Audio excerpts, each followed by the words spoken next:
គ្រានោះព្រះសូរិយាទេវបុត្រអង្គមចាស់ពន្លឺបំភ្លឺលោកតាំងព្រះបូរវិមានលើកែវផលិតថ្លារសាត់រះរលោងដូចព្រើព្រះច័ន្ទព្រះអង្គសុគតប្រកាសព្រះបង្គំលើកែវវិចិត្រសិល្បៈត្រូវទឹមដោយសេះអាជៀនអស្ចារ្យរាប់1000ដែលក្រវ៉ាត់កន្ទុយស្រស់ស្អាតដូចស្វាយពណ៌ទៀងទ្រង់រត់រឹកនោះបប្រតិសិនជុំវិញភ្នំព្រះសនេររាជតាំងអំពូទិសបូព៌ាឆ្ពោះទៅទិសបស្ចិមដោយតាមចក្រាសីនៃសូរីចក្រវាលព្រះរស្មីភ្លឺថ្លាផ្លេកស្រពោនពេញឋានសុខបំភ្លឺសត្វលោកទាំងអស់ឲ្យឃើញពន្លឺនៃថ្ងៃលុះដល់កំណត់បត់ព្រះរាជោចូលសពសន្ទវារាត្រីព្រះអង្គក៏បងច្រូតមហាបុព្វតាព្រះរស្មីជ្រេងជ្រែបំភ្លឺចុងក្រោយដល់លំនៅមនុស្សលោកពេលនោះសត្វទាំងឡាយស្ងប់ស្ងាត់សូរសំឡេងធម្មជាតិគ្រប់ទិសคล้ายជាសញ្ញានៃការចូលរាត្រីដ៏ស្ងប់ស្ងាត់ហើយនាវេលានោះគឺជាម៉ោងលិចថ្ងៃក្នុងខាងខ្នើតទី15កើតខែកត្តិកឆ្នាំចត្វាស័ក2570ព្រះសូរិយាទេវបុត្របានស្ថិតវិស្មការលើសិរីសោភារងចាំពេលរឡើងវិញដើម្បីផ្ដល់ពន្លឺដល់សត្វលោកជាបន្តទៀតព្រះចន្ទទេវបុត្រយាងឡើងគង់លើវិមានប្រាក់ជារាជោតព្រះទីនៀងបរចេញមកពីទិសបូព៌ាឆ្លុះពណ៌ប្រាក់ទៅសពផែនពសុធាព្រះចន្ទ្រាហាក់ដូចជាមៀងមើលមកយ៉ាងស្រស់ញឹមឆ្ពោះចំទៅលើដំបូលគេហដ្ឋានមួយនៅខាងលិចផ្សារស្វាយពដែលជាផ្សារវើក្នុងទីរួមខេត្តបាត់ដំបងឯគេហដ្ឋាននោះជាផ្ទះចាស់ប្រក់ក្បឿងដំបូល2ជាន់ជញ្ជាំងក្តារក្តារសមូលនៅហោជាងមានរូបចម្លាក់ឈើធ្វើជារាហូលេបខែនៅខាងក្រោមរូបនេះគេឆ្លាក់ជាអក្សរធំថាលសេរីពងជាផ្ទះខ្មែរបែបបុរាណដែលនៅសេសសល់មកសម័យឥឡូវនេះក្នុងវេលារាត្រីនោះពន្លឺរស្មីនៃដួងចន្ទ្រាកំពុងចាំងឆ្លុះចូលមកតាមចន្លោះបង្អួចហើយមានខ្យល់ត្រជាក់បក់មកផាយផាត់ចូលមកយ៉ាងរំភើយលហើយត្រសៀកល្មមត្រជាក់ស្រួលនៅខាងក្នុងគេហដ្ឋាននោះមានកូនចង្កៀងប្រេងកាតមួយចុងព្យួរនិងជញ្ជាំងក្តារល្មមតែឆ្លុះបន្លឺឲ្យមើលមកឃើញបុរសចារាម្នាក់មានរាងកាយស្កាំងស្គមឥតសាច់ឈាមមានតែស្បែកដណ្ដប់ឆ្អឹងដេកស្ដុកស្ដឹងនាកណ្ដាលល្វែងបន្ទប់នៅក្បែរខាងបុរសចារានេះមានក្មេងប្រុសកំឡោះម្នាក់មុខមាត់ស្រស់បោះអង្គុយចាំបម្រើថែរក្សាជំងឺរបស់បុរសចារាដោយកិរិយារពីស្រពោនស្រពប់ស្រងូតស្រងាត់ឥតមានរីករាយបន្តិចសោះដោយអ្នកខំអត់ងុយទ្រាំជំងឺរបស់បុរសចារាដែលត្រូវជាឪពុកបង្កើតរបស់ខ្លួនអស់វេលា3រាត្រីមកហើយឯបុរសដែលមានជំងឺជាទម្ងន់កំពុងដេកស្តុកស្ទឹងនៅលើដំណេកនេះឈ្មោះចឹមរះកំពុងតែធ្លាក់ខ្លួនទៅជាចំណីអាហារនៃរោគជ្រាយូរគាត់ដកដង្ហើមធំវែងហើយគាត់ខំបើកភ្នែកក្រឡេកមើលទៅពាសពេញទាំងល្វែងបន្ទប់ដេករួចភ្នែកទាំងគូរបស់គាត់សម្លឹងទៅចំមុខក្មេងកំឡោះម្នាក់ដែលអង្គុយនៅក្បែរខាងខ្លួនគាត់ឯកំឡោះនោះឈ្មោះចៅចិត្តជាកូនបណ្ដូលចិត្តរបស់គាត់ហើយជាអ្នកទទួលបន្តវង្សតកូលរបស់គាត់ទៅអនាគតផងទើបគាត់ខំញឹមទាំងក្រៀមក្រំប្រឹងនិយាយដោយសូរសំឡេងញ័រថាចិត្តកូនមាសឪពុកយប់យន់ណាស់ហើយមិនទាន់ទៅដេកទេទៅកូន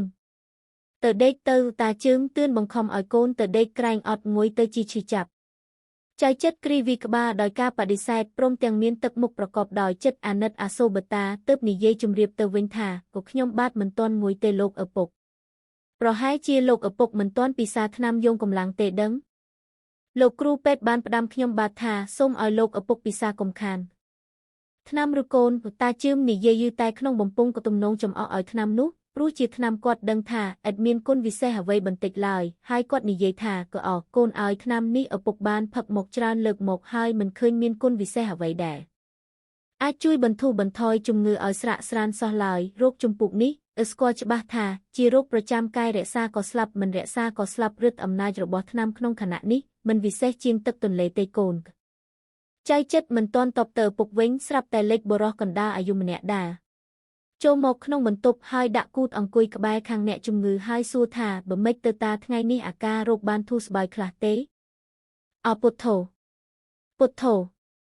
តាជឿមលន់មាត់ឡើងការបានឬលោកគ្រូពេទ្យសួរខ្លួនដូច្នេះហើយគាត់និយាយទៅទៀតថាបើអស់លោកគ្រូអើយវេលានេះភ្នែកខ្ញុំបាទស្លែស្រវាំងងឹតអស់ហើយសូមអត់ទោសចុះខ្ញុំបាទមិនដឹងថាលោកគ្រូអង្គុយនៅត្រង់ណាទេឯចៅចិត្តការបើបានឬសំដីឪពុកនិយាយត្អូញត្អែដូច្នោះទឹកភ្នែកក៏ហៀរហូរស្រាក់ដោយចិត្តអាណិតឪពុកពុនពេកហើយក៏សម្លឹងមើលគ្រូពេទ្យនិយាយអង្គរកសុំឲ្យជួយស្រោចស្រង់សង្គ្រោះបតាឲ្យមានជីវិតតែគ្រូពេទ្យដែលស្ទាត់ជំនាញក្នុងវិធីមើលជំងឺក៏គ្រវីក្បាលដោយអស់សង្ឃឹមខ្សឹបប្រាប់ចិត្តត្រចៀកចៅចិត្តថាឆ្លងមិនផុតពីយប់នេះទេតាជឿមនិយាយមួយទាំងមាត់ដង្ហក់បូមាត់ស្លាំងញ័រចំប្រប់ខំនិយាយទៀតថាខ្ញុំបាទគង់មិនមានជីវិតរស់នៅតតែបានឃើញពន្លឺព្រះអាទិត្យក្នុងព្រឹកស្អែកនេះទៀតទេខ្ញុំបាទយល់ថាមិនមែនការចម្លែកខុសធម្មតាទេព្រោះមរណធម៌ជាភាវៈទៀងទាត់ដែលមនុស្សសត្វទូទៅត្រូវទទួលយកនិងជៀសវាងឲ្យផុតពុំបានឡើយឯវិញ្ញាណនិងរាងកាយរបស់ខ្ញុំបាទឥតមានស្រណោះ អាឡោះអាឡៃប៉ុន្មានទេស្លាប់ហើយត្រូវទៅកើតជាអ្វីក៏តាមមីថាកម្មចុះហើយបែរទៅនិយាយផ្តែផ្ដាំកូនថាចិត្តកូនសម្លាញ់ឪពុកកាលបើឪពុកអស់អាយុទៅហើយជីវិតកូនមុខតែសัตว์អន្តែតឥតបង្គោលជាបង្អែកដូចជាសំណាត់ដែលអន្តែតក្នុងទន្លេដូច្នោះឯចៅចិត្តអួដើមនិយាយអ្វីមិនរួចសោះមានតែទឹកភ្នែកហូរស្រាក់អន់មុខជ្រប់ក្រាបចុះចិត្តជើងឪពុកចំណែកខាងគ្រូពេទ្យក៏ងាកមុខបែរទៅបង្អួចស្ទើរតែទ្រាំទប់ទឹកភ្នែកពុំបានតាជឿមនិយាយទាំងហត់ថាណែចិត្តកូនសម្លាញ់ឪពុកកាលបើឪពុកស្លាប់ទៅហើយចូលចាំបណ្ដាំឪពុកចុះថាធម្មជាតិគ្រប់យ៉ាងក្នុងโลกនេះដែលមនុស្សលោកសម្គាល់ថាជាការរុងរឿងថ្លៃថ្លានោះគឺជាការតាំងខ្លួនប្រាណឲ្យបានថ្លៃថ្នូរស្តុកស្ដំឯការដែលរស់នៅតោកយ៉ាក់នោះអ្នកផងទាំងពួងគេមិនយកភ្នែកមើលទេការរស់នៅបែបនេះមិនមែននាំឲ្យបានសុខសប្បាយទេប៉ុន្តែពេលនេះកូនឲ្យឪពុកនឹងប្រាប់អ្នកឲ្យធ្វើដូចម្ដេចទើបបានសេចក្តីចម្រើននោះពុំបានទេសុំឲ្យគ្រាន់តែលើកដល់ពុទ្ធភាសិតមួយបទថាអត្ថហេអត្តនោនាថោខ្លួនត្រូវទីពឹងខ្លួនតែប៉ុណ្ណោះឲ្យរឿយចុះកូនឲ្យពាក្យនេះមានន័យថាលោកមិនមែនទូនមានយើងឲ្យគិតតែប្រយោជន៍ផ្ទាល់ខ្លួនឲ្យទៅជាមនុស្សទិដ្ឋភាពនោះទេឬលែងឲ្យពឹងពាក់អ្នកដទៃឬលែងឲ្យអ្នកដទៃពឹងពាក់លើខ្លួនយើងវិញក៏ទេដែរពុទ្ធភាសិតនេះទូនមានយើងឲ្យចេះខំប្រឹងប្រែងកសាងជីវភាពខ្លួនឲ្យបានចម្រើនឲ្យមានជំហររឹងប៉ឹងដោយវិជ្ជាសម្បត្តិគុណសម្បត្តិសន្តិភាពទ្រព្យសម្បត្តិនិងសុខភាពទើបយើងអាចរស់នៅក្នុងសង្គមមនុស្សបានថ្លៃថ្នូរហើយយើងអាចផ្ដល់បាននូវអត្ថប្រយោជន៍ឬគុណប្រយោជន៍ដល់សង្គមឲ្យបានចម្រើនឡើងទៀតផងកូនដឹងស្រាប់ហើយថាមនុស្សកើតមកក្នុងโลกនេះមិនមានអ្នកណាមួយអាចរស់នៅតែម្នាក់ឯងបានទេគឺត្រូវមានការពឹងពាក់តាក់ទងគ្នាទៅវិញទៅមកជានិច្ចកូនត្រូវស្គាល់ហើយត្រូវខំបំពេញករណីកិច្ចរបស់ខ្លួនចំពោះខ្លួនឯងចំពោះសង្គមចំពោះជាតិចំពោះសាសនាមហាក្សត្រដែលជាឧត្តមគតិរបស់ពលរដ្ឋជាតិយើងហើយចំពោះមនុស្សជាតិទូទៅដែលជាឧត្តមគតិនៃព្រះពុទ្ធសាសនាឯគ្រូពេទ្យនិយាយជ្រែកក្នុងខណៈនោះថាតាកុំអាលអស់សង្ឃឹមរហ័សពេករោគរបស់តាដែលធ្ងន់ដូច្នេះក៏មិនទាន់ទៅជាអ្វីទេនៅមានសង្ឃឹមនឹងសះស្បើយវិញបានតាជឿមនិយាយផ្អើលលោកគ្រូពេទ្យកសាសជាលោកគ្រូគ្មានផ្លូវសាសជាឡើងវិញប្រកាសមានតែផ្លូវស្លាប់មុខក្នុងព្រឹកស្អែកឬយប់នេះឬលើនេះក្នុងពេលណាមួយជាមិនខានតាជឿមឈប់បង្អង់មួយស្របក់ហើយចាប់និយាយទៅទៀតថាណែចិត្តកូនសម្លាញ់ឪពុកទីតក្រណាស់គ្មានគេបន្តិចបន្តួចបំរុងទុកឲ្យកូនឡើយដល់ឪពុកស្លាប់ទៅហើយមានតែសពនិងពាក្យបណ្ដាំទុកឲ្យកូនរីឯវិញ្ញាណក្ខន្ធរបស់ឪពុកដែលនឹងបានទទួលសេចក្តីសុខសេមសានក្នុងលោកខាងមុខនោះលុះតែកូនប្រតិបត្តិតាមបណ្ដាំឪពុកទាំងប៉ុន្មានម៉ាត់នេះដែលជាបណ្ដាំចុងក្រោយបំផុតរបស់បេតាមួយទៀតវិជាដែលឪពុកទុកដាក់ឲ្យកូនរៀនសូត្ររាប់តតែប្រឡងចប់ប្រកាសនីយបត្រនោះទុកជាមតិដ៏មានតម្លៃមួយអស់តាំងពីថ្ងៃនេះទៅឪពុកអស់បានជួយទំនុកបំរុងកូនទៅទៀតហើយចៅចិត្តកាលបើស្ដាប់ពាក្យបណ្ដាំរបស់ឪពុកចប់សពគ្រប់ហើយក៏ស្រក់ទឹកភ្នែកច្រោកដោយមានចិត្តអាល័យនិងអាណិតឪពុកជាទីបំផុតហើយខំនិយាយទាំងខ្សឹកខ្សួរជម្រាបឪពុកថាលោកឪពុកបណ្ដាំគ្រប់ម៉ាត់ខ្ញុំបាទនឹងកត់ត្រាចាំទុកក្នុងចិត្តខិតខំប្រតិបត្តិតាមបណ្ដាំគ្រប់ប្រការសូមលោកឪពុកកុំបីព្រួយបារម្ភឡើយខ្ញុំបាទបានជីវិតរស់នៅដរាបណានឹងខំតាំងខ្លួនប្រាណដំកល់ដំកើងវងត្រកូលឲ្យបានចម្រើនដរាបនោះតំពីពេលនោះមកតាជឿមមានការដង្ហក់កាន់តែញឹកញាប់ខ្លាំងឡើងមានអាការក្រវល់ក្រវាយទំនងសើឈាមហើយទន់ពប់ទៅរាល់គ្រាមរំសង្គ្រាមកំពុងទន្ទ្រានចូលមកចិត្តអ្នកជំងឺគ្រប់ដង្ហើមទើបគាត់ខំប្រឹងនិយាយទៅរកគ្រូពេទ្យដែលមានចិត្តមេត្តាចំពោះខ្លួនដោយសូរសំឡេងខ្សោយជាទំនងសេចក្តីថាឧទានប្រោសលោកគ្រូខ្ញុំបាទនឹងដាច់ខ្យល់ស្លាប់ក្នុង2-3នាទីនេះហើយសូមអរព្រះគុណនឹងសូមជូនបុណ្យលោកគ្រូដែលមានគុណលើខ្លួនខ្ញុំបាទជាអនេកដោយបានខំថែរក្សាទាំងបងខាតថ្លៃថ្នាំជាច្រើនផងហើយមិនមានគិតថ្លៃរក្សានិងថ្លៃថ្នាំបន្តិចឡើយខ្ញុំបាទឥតមានអ្វីតបស្នងសង្គមលោកគ្រូទេព្រះគុណឲ្យត្រចៀកខ្ញុំបាទលែងញើហើយចិត្តកូនពុទ្ធោអហម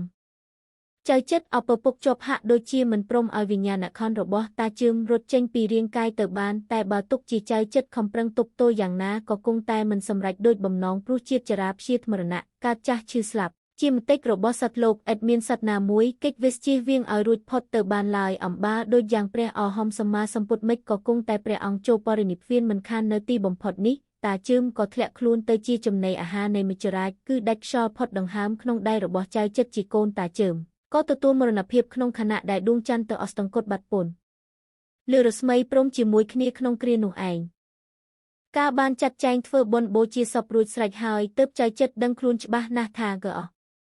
ខ្លួនអញឲ្យកណ្ដែងកណ្ដោយខ្លោចផ្សារតែម្នាក់ឯងហើយបើងាករេទៅពឹងបងប្អូនញាតិសាច់សាឡោហិតចិត្តខាងឯណាក៏គ្មានខិនហើយចុះត្រូវតែស៊ូនឹងសេចក្តីទុក្ខលំបាកគ្រប់យ៉ាងចុះធ្វើម្ដេចកើតមកជាប្រុសកំព្រាម្ដាយឪពុកសំដូចជាប្រសាសន៍លោកឪពុកផ្ដាំទុកថាចិត្តកូនកាលបើអស់បុណ្យពីឪពុកហើយជីវិតរបស់អ្នកដូចកំណាត់ឈើដែលអន្តែតក្នុងកណ្ដាលទន្លេដូច្នោះចៅចិត្តក៏គិតឃើញថាពិភពលោកទាំងមូលនេះធំទូលាយស្រួលសប្បាយមែនសម្រាប់អ្នកដទៃតែបែរជាទៅជាទីតូចចង្អៀតលំបាកពន់ពេកចំពោះខ្លួនដែលកំព្រាម្ដាយឪពុកនិងបងប្អូនញាតិសាឡោហិតនឹងងាកមុខទៅជ្រកោនពឹងពាក់អ្នកឯណាក៏គេឥតត្រូវការសោះព្រោះមនុស្សទីតក៏លំបាកដូចនេះគេមិនត្រូវការសេពគប់រាប់រកហើយទុកជាសុំការគេធ្វើក៏ឥតមានអ្នកណាជួយសង្គ្រោះរកការងារឲ្យធ្វើបានឡើយអស់ខ្លួនអញឲ្យកើតមកក្នុងโลกនេះលំបាកអ្វីប្លែកជាងគេម្លេះតែថាកើតជាអង្គរហើយមិនត្រូវខ្លាចសេចក្តីទុក្ខព្រួយលំបាកទេទងតែស៊ូនឹងសេចក្តីទុក្ខព្រួយលំបាកអស់នេះឲ្យឃើញស្ខ្មៅទៅចុះចៅចិត្តកំពុងតែឈរសញ្ជឹងរំពឹងគិតរកការធ្វើតែម្នាក់ឯងយ៉ាងស្ងាត់នៅចំហៀងមុខផ្ទះក៏ងើយទៅមើលលើឃើញព្រះច័ន្ទអន្តែត្រសែតនៅកណ្ដាលពុកបញ្ចាំងបន្លឺឆ្លុះសពទីបរិវេណមានខ្យល់បក់ផាត់មកយ៉ាងត្រជាក់ស្រេងឬសូរសំឡេងព្រះសង្ឃសូត្រធម៌នៅវត្តព្រះពិភីធារាមយ៉ាងច្បាស់លាស់អន្តែតលឿនលីមកតាមបណ្ដោយខ្យល់លុះចៅចិត្តបានឬសូរស័ព្ទព្រះសង្ឃសូត្រធម៌នោះក៏ជាហេតុរនាំផ្ទួចឲ្យនឹករលឹកដល់ឪពុកដែលទើបទទួលអនិច្ចកម្មទៅថ្មីមិនដឹងបើនឹងងាករេបែរមុខទៅពឹងអ្នកឯណាហើយក៏បែរមុខមើលទៅក្នុងបន្ទប់ឃើញមានចង្គៀងភ្លឺផ្លុងនៅទីនោះហើយដែរជាទីឪពុកធ្លាប់មូថ្នាំសង្កែពិសាជានិច្ចតែឥឡូវនេះមានតែចៅចិត្តម្នាក់ឯងចិត្តអាណិតខ្លួនណាស់ទឹកនេត្រាក៏ហូរចេញស្រាក់ដោយឥតដឹងខ្លួនខណៈនោះចៅចិត្តក្រឡេកមើលទៅខាងមុខស្រាប់តែឃើញមនុស្សម្នាក់ស្លៀកពាក់ស្ដារចូលមកទើបចៅចិត្តក្រោកឡើងស្រែកសួរថានរណានោះ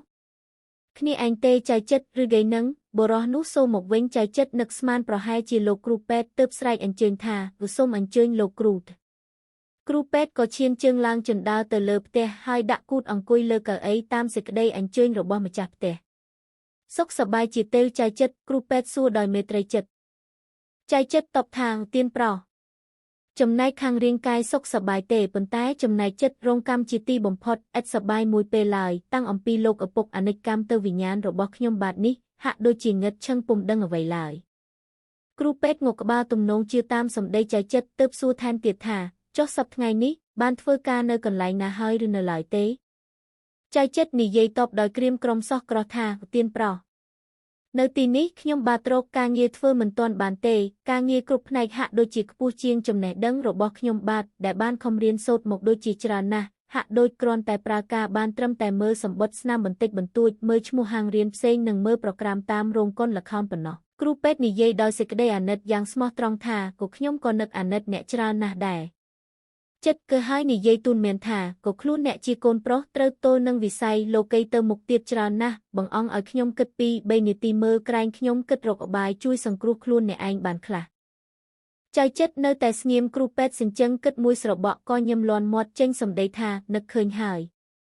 ខ្ញុំមានឪពុកមាម្នាក់ជាអ្នកមានចិត្តសប្បុរសមានសម្បត្តិស្តុកស្ដំគ្រាន់បើមើលទៅបើលោកជួយធរៈមុខជាអ្នកឯងបានការងារធ្វើមិនខានតែតោងនឿយហត់បន្តិចមុនដំបូងចៅចិត្តញឹមញែមហើយជម្រាបសួរទៅលោកគ្រូពេទ្យថាពួកខ្ញុំបាទទទួលអត់ធន់សេចក្តីលំបាកទាំងអស់សូមឲ្យមានតែការធ្វើនឹងគេចោះគ្រាន់នឹងបានចិញ្ចឹមជីវិតកុំឲ្យមានពាក្យគេទេដៀប៉ុណ្ណោះទុកជាជីកដីលីសែងរែកពុនយ៉ាងណាក៏ដោយក៏ខ្ញុំបាទស្ម័គ្រធ្វើទាំងអស់លោកគ្រូពេទ្យមានទឹកមុខរីករាយដោយសេចក្តីពេញចិត្តហើយថាក៏ខ្ញុំគិតជានិច្ចថាអ្នកឯងជាកូនប្រុសអាចទទួលធ្វើការគ្រប់ជំពូកបានគំនិតអ្នកឯងគួរឲ្យសរសើរណាស់ប៉ុន្តែចៅចិត្តការដែលអ្នកឯងត្រូវធ្វើនោះមិនមែននៅទីនេះទេគឺនៅឯស្រុកប៉ៃលិនឯណោះប៉ៃលិនឬទៀនប្រុសចៅចិត្តឆ្លើយផ្ទួនពាក្យបាត់ទឹកមុខញឹមរីករាយមួយរំពេចហើយនិយាយត្អូញត្អែថាទៀនប្រុសគេថាស្រុកនោះចាញ់ណាស់មានតែពួកភូមាកូឡាទើបទ្រាំទៅរកស៊ីក្នុងទីនោះបានខ្ញុំបាទនឹកក្រែងតែទ្រាំទ្រនឹងធាតុអាកាសទឹកដីនោះមិនបានទេដឹងគ្រូពេទ្យទូនមានកអ្នកឯងនិយាយដូច្នេះក៏ត្រូវដែរប៉ុន្តែអ្នកដែលទៅហើយឈឺចាញ់នៅទីនោះច្រើនធ្វេសប្រហែសមិនចេះរក្សាខ្លួនឲ្យផុតពីជំងឺគ្រុនចាញ់ចុះចំណែកអ្នកឯងក៏បានរៀនសូត្រចេះក្បួនអនាម័យមកខ្លះក៏ល្មមនឹងការពារខ្លួនបានមួយវិញទៀតជំងឺគ្រុនចាញ់នេះមិនចំពោះតែជាតិយើងទេទុកជាជាតិណាក៏ដោយតែខ្វះវិធីការពាររោគតាមក្បួនអនាម័យហើយមុខជាឈឺចាប់ដូចគ្នាទាំងអស់គ្រូពេទ្យនិយាយទូនមានចៅចិត្តឲ្យមានភាពភ្លានហ៊ានឡើងហើយពោលទៅទៀតថាឪពុកមាខ្ញុំនោះពីដើមបានធ្វើមន្ត្រីមួយហៅតាមបណ្ដាស័ក្តិថាលួងរតនសម្បត្តិ វេលានេះអាយុលោក50ប្លាយឆ្នាំហើយលោកមានអធ្យាស្រ័យល្អពួកកូឡាភូមានៅទីនោះរាប់អានលោកណាស់កាលពី2 ទៅ 3 អាទិត្យមុននេះលោកមានសម្បត្តិមកដល់ខ្ញុំសុំឲ្យរើសរកមនុស្សម្នាក់ទៅធ្វើការឲ្យលោកចំពោះរូបអ្នកឯងមួយនេះខ្ញុំទុកចិត្តណាស់ត្បិតការជីកត្បូងនីមួយគេត្រូវការតែមនុស្សសុចរិតស្មោះត្រង់ចៅចិត្តនិយាយថាការនេះជាការថ្មងថ្មីក្នុងជីវិតរបស់ខ្ញុំបាទគ្រូពេទ្យថាគ្រាន់បើជាងនៅទំនេរមិនទាន់មានការអ្វីធ្វើមែនទេបើព្រមទទួលខ្ញុំនឹងចាត់បញ្ជូនអ្នកឯងនៅវេលាឆាប់នេះដោយខ្ញុំមានសេចក្តីសង្ឃឹមទុកចិត្តថាអ្នកនឹងខិតខំធ្វើការយ៉ាងម៉ឺងម៉ាត់ជាទីពេញចិត្តរបស់គេពុំខានចៅចិត្តលើកដៃសំពះថ្លែងអំណរគុណដោយសេចក្តីគោរពចំពោះលោកគ្រូពេទ្យក៏សរសេរសម្បត្តិមួយច្បាប់ឲ្យចៅចិត្តហើយលាចុះដើរចេញពីផ្ទះនោះទៅលុះចៅចិត្តបានទទួលសម្បត្តិគ្រូពេទ្យហើយក៏ចាត់ចែងសម្ពុតអាវដាក់វ៉ាលីសផ្ដៅនិងអីវ៉ាន់សម្រាប់ធ្វើដំណើរទៅរួចស្រេចហើយក៏ព្រះដេកសម្រាកដោយសេចក្តីត្រេកអរដ៏លើសលប់ក្នុងយប់នោះស្ទើរតែដេកមិនលក់ទល់ភ្លឺដល់ម៉ោង5 ជិតភ្លឺនាឡិកាផ្សារវិលវាយឺសូម៉ាំងយ៉ាងច្បាស់លាស់រហូតដល់ផ្ទះចៅចិត្តក្រោកឡើងលុបលាងមុខមាត់រួចក៏ស្លៀកពាក់យូវ៉ាលីសចុះពីផ្ទះដើរសំដៅទៅផ្សារវិលបំរុងទៅឡើងរថយន្តដែលដើរទៅផ្លូវបាត់ដំបងប៉ៃលិនចៅចិត្តទិញសម្បត្តិកន្លែងរួចស្រេចហើយក៏អង្គុយចាំដរាបដល់ពេលរថយន្តចេញពីផ្សារក្រុងបាត់ដំបងទៅវេលាម៉ា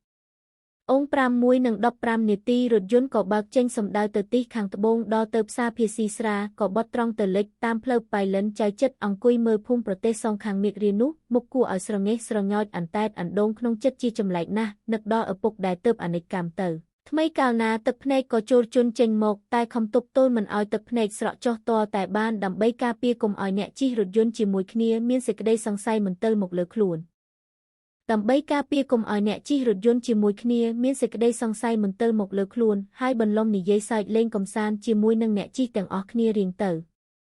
ឯផ្លូវដែលឡើងទៅស្រុកប៉ៃលិនមិនសូវឆ្ងាយប៉ុន្មានពីក្រុងបាត់ដំបងក៏ពិតមែនតែជាផ្លូវលំបាកបន្តិចត្បិតត្រូវបររថយន្តឡើងកាត់ភ្នំនិងសៀតាមជើងភ្នំខ្ពស់ឡើងហើយកង់បរបត់បែនដរាបដល់ស្រុកប៉ៃលិនទុកជាបង្ខំយ៉ាងណាក៏គង់តែរថយន្តរត់មិនលឿនរហ័សដូចផ្លូវរៀបទេចៅចិត្តក្រឡេកមើលទេសភាពតាមសងខាងផ្លូវសង់ដេដាស់ទៅដោយស្រែចម្ការច្បារដំណាំនិងភូមិស្រុកដោយអន្លើឃ្លាតឆ្ងាយដាច់ពីគ្នាលុះចិត្តទៅដល់ប៉ៃលិនក៏ឃើញតែព្រៃព្រឹក្សាលតាវលនិងភ្នំតូចធំច្រើនអនេកព្រមទាំងសត្វបក្សាបក្សីនិងសត្វជប់បាតក៏មានកុះកច្រើននៅតាមដងព្រៃព្រឹក្សាអស់នោះចៅចិត្តបានឃើញសត្វអស់នោះក៏កើតមានចិត្តសង្វេគនឹករលឹកដល់ឪពុកកាន់តែខ្លាំងឡើងស្ទើរតែទប់ទឹកភ្នែកពុំបាន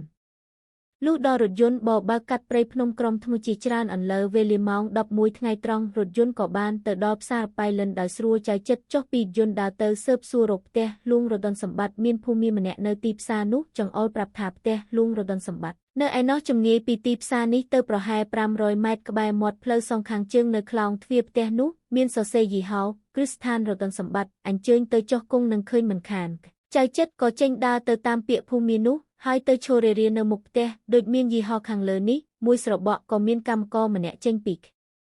នុងភូមិនោះមកសួរថាអញ្ជើញមករកអ្នកណាបុរសនោះឆ្លើយតបគឺលោកនៅខាងលើផ្ទះបើចង់ជួបនឹងលោកអញ្ជើញមកតាមខ្ញុំក៏ហើយបុរសនោះក៏ដើរនាំមុខចៅចិត្តឡើងទៅលើផ្ទះគេប្រាប់ឲ្យចៅចិត្តអង្គុយលើកៅអីមួយនៅក្នុងបន្ទប់ទទួលភ្ញៀវហើយដើរចូលទៅក្នុងបាត់មួយស្របក់ក៏លេចមនុស្សចាស់សក់ស្កើម្នាក់ដើរចេញមកដោយរកពីអង្គអាចស្លៀកសារងសូត្រពាក់អាវទ្រនាប់តាមទំនៀមអ្នកនៅផ្ទះពាក្យដំបូងដែលនិយាយនឹងចៅចិត្តនោះដូចនេះថាក្មួយមកពីណាត្រូវការជួបនឹងខ្ញុំមានការអ្វីចៅចិត្តសង្កេតដឹងច្បាស់ថាលោកនេះហើយដែលហៅថាលួងរតនសម្បត្តិដែលខ្លួនត្រូវការជួបទើបរំកើខ្លួនចុះពីកៅអីបន្ទន់ខ្លួនសំពះដោយសេចក្តីគោរពគួរសម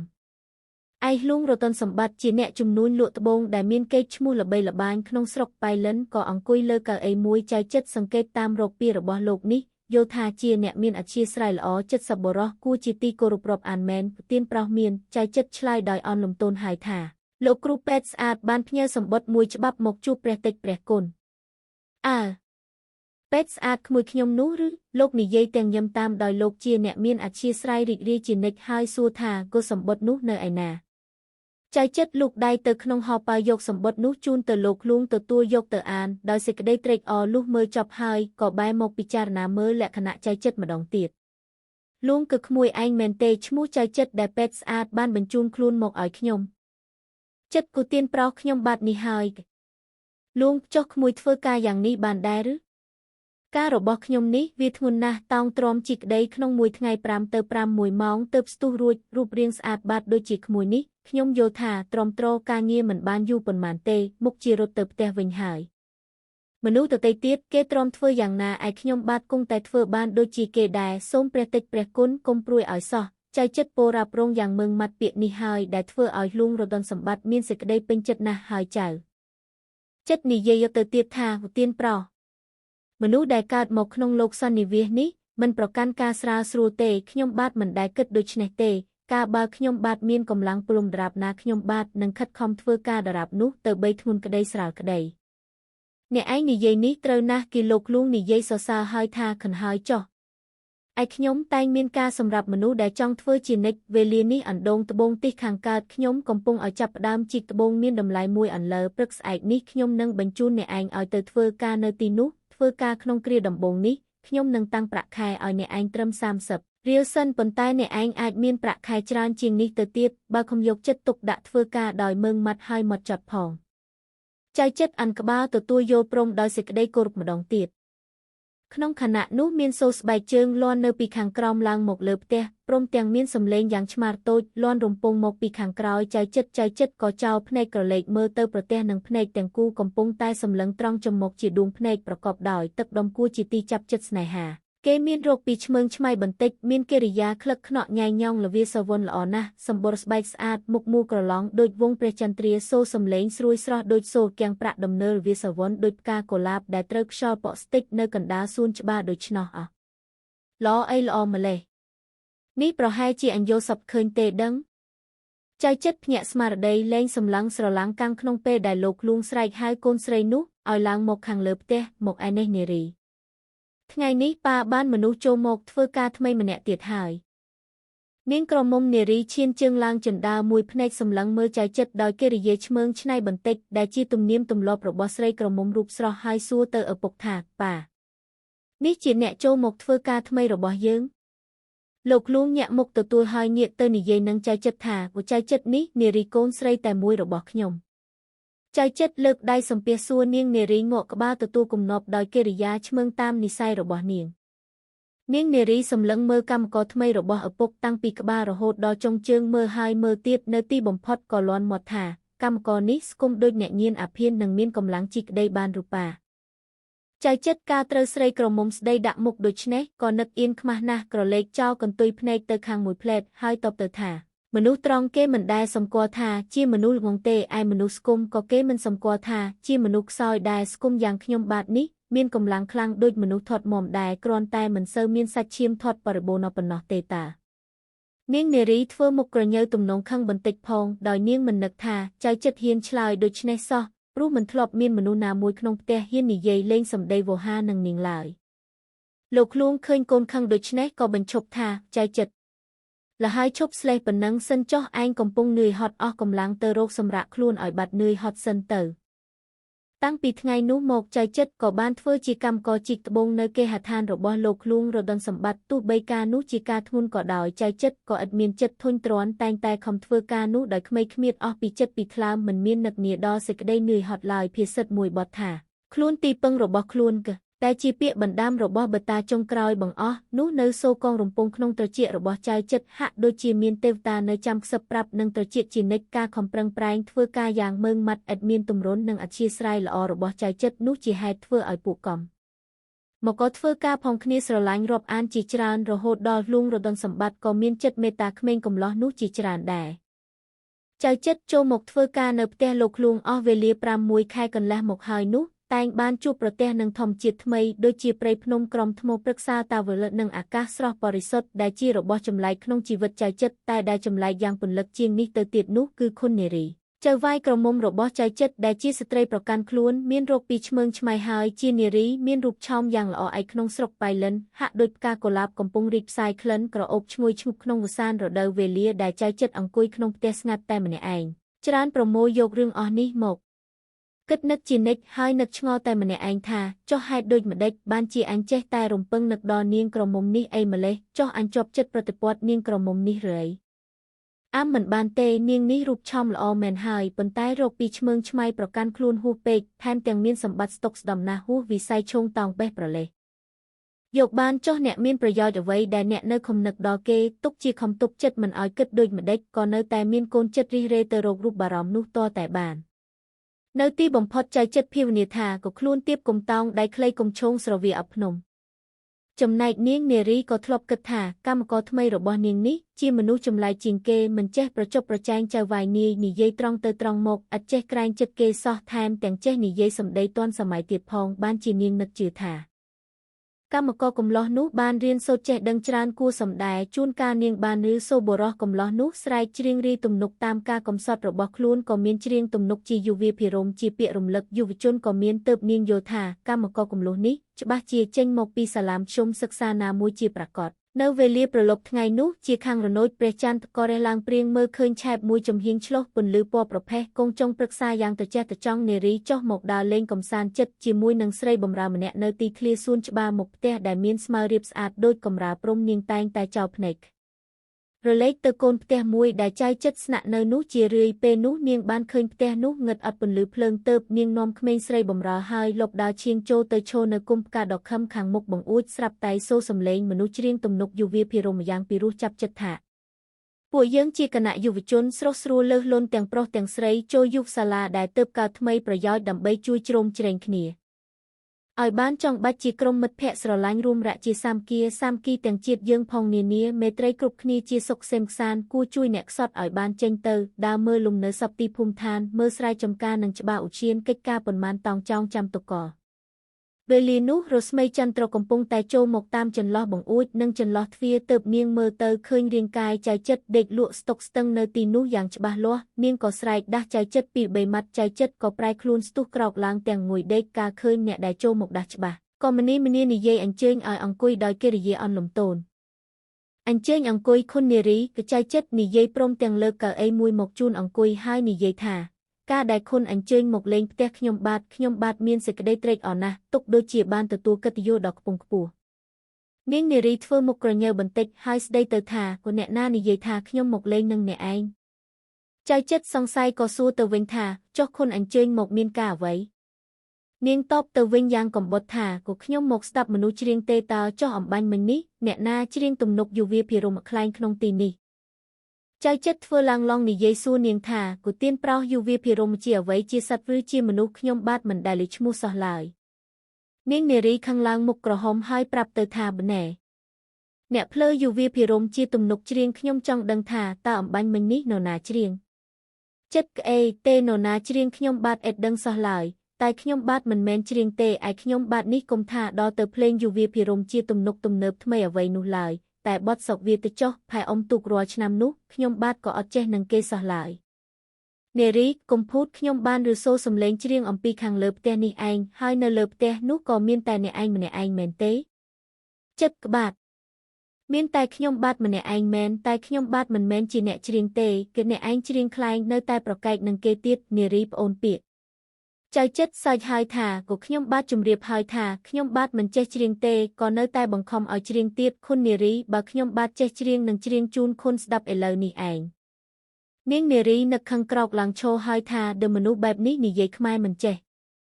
ស្ដាប់ទេចិត្តក៏បើមិនចេះស្ដាប់ភាសាខ្មែរហេតុអ្វីក៏និយាយឆ្លើយឆ្លងគ្នាបាននារីឈប់ចិត្តគុំនិយាយខ្លងណាស់គីនាងលើកដៃហាមហើយប្រុងនឹងចុះពីផ្ទះនោះទៅដោយរស់រាន់តែចៅចិត្តអង្វរខាត់ថាពុទ្ធោខុននារីខុនប្រញាប់ទៅណាភ្លាមនាងឆ្លើយយ៉ាងសោះក្រោះថាទៅគេងចិត្តកខុនកុំអាលអញ្ជើញទៅខុនមិនគួរលះបង់ធម្មជាតិល្អដល់ត្រការដែរ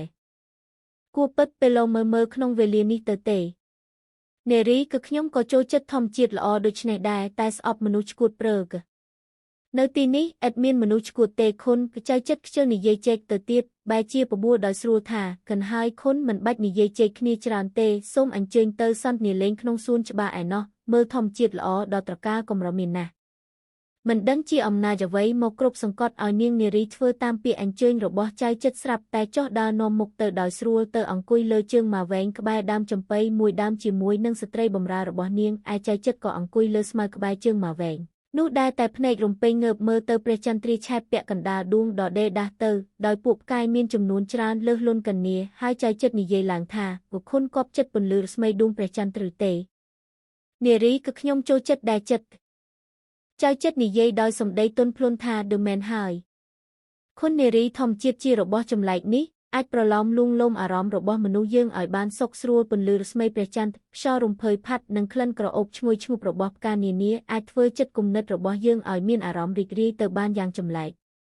នាងអង្គុយស្ដាប់សម្ដីចៅចិត្តនិយាយដោយអារម្មណ៍អន្តែតអណ្ដូងនាងគិតថាកម្មករកំឡោះនេះជាមនុស្សចម្លែកជាងកម្មករឯទៀតរបស់នាងសម្ដីគ្រប់ម៉ាត់របស់កម្មករនេះពេញទៅដោយសំនួនវោហារមុខគួរឲ្យចង់ស្ដាប់មិនសមជាមនុស្សខ្សោយចំណេះចេះដឹងទេនាងនារីស្ងាត់ទៅមួយស្របក់ចៅចិត្តក៏ផ្ដើមនិយាយឡើងមុនថាបើខុននៅតែម្នាក់ឯងអង្គុយជាមួយនឹងធម្មជាតិបែបនេះតើខុនធ្លាប់នឹកប្រវត្តិដល់ញាតិមិត្តសម្លាញ់ដែលនៅឆ្ងាយខ្លះដែរឬនាងនារីក៏ខ្ញុំធ្លាប់នឹកដែរចិត្តក៏ខ្ញុំបាទក៏ធ្លាប់នឹកដែរហើយច្រើនតែជាប់នៅនឹងចិត្តជានិច្ចផងអស់ខុននារីតាំងពីខ្ញុំបាទមកអាស្រ័យនឹងផ្ទះខុននេះខ្ញុំបាទមិនដែលឃើញអ្នកម្ដាយរបស់ខុនដល់ម្ដងសោះនារីក៏ខ្ញុំគ្មានម៉ែទេចិត្តអេចម្លែកដែរបើខុនគ្មានម្ដាយចុះខុនកើតមកដូចម្ដេចបាននារីយីអើ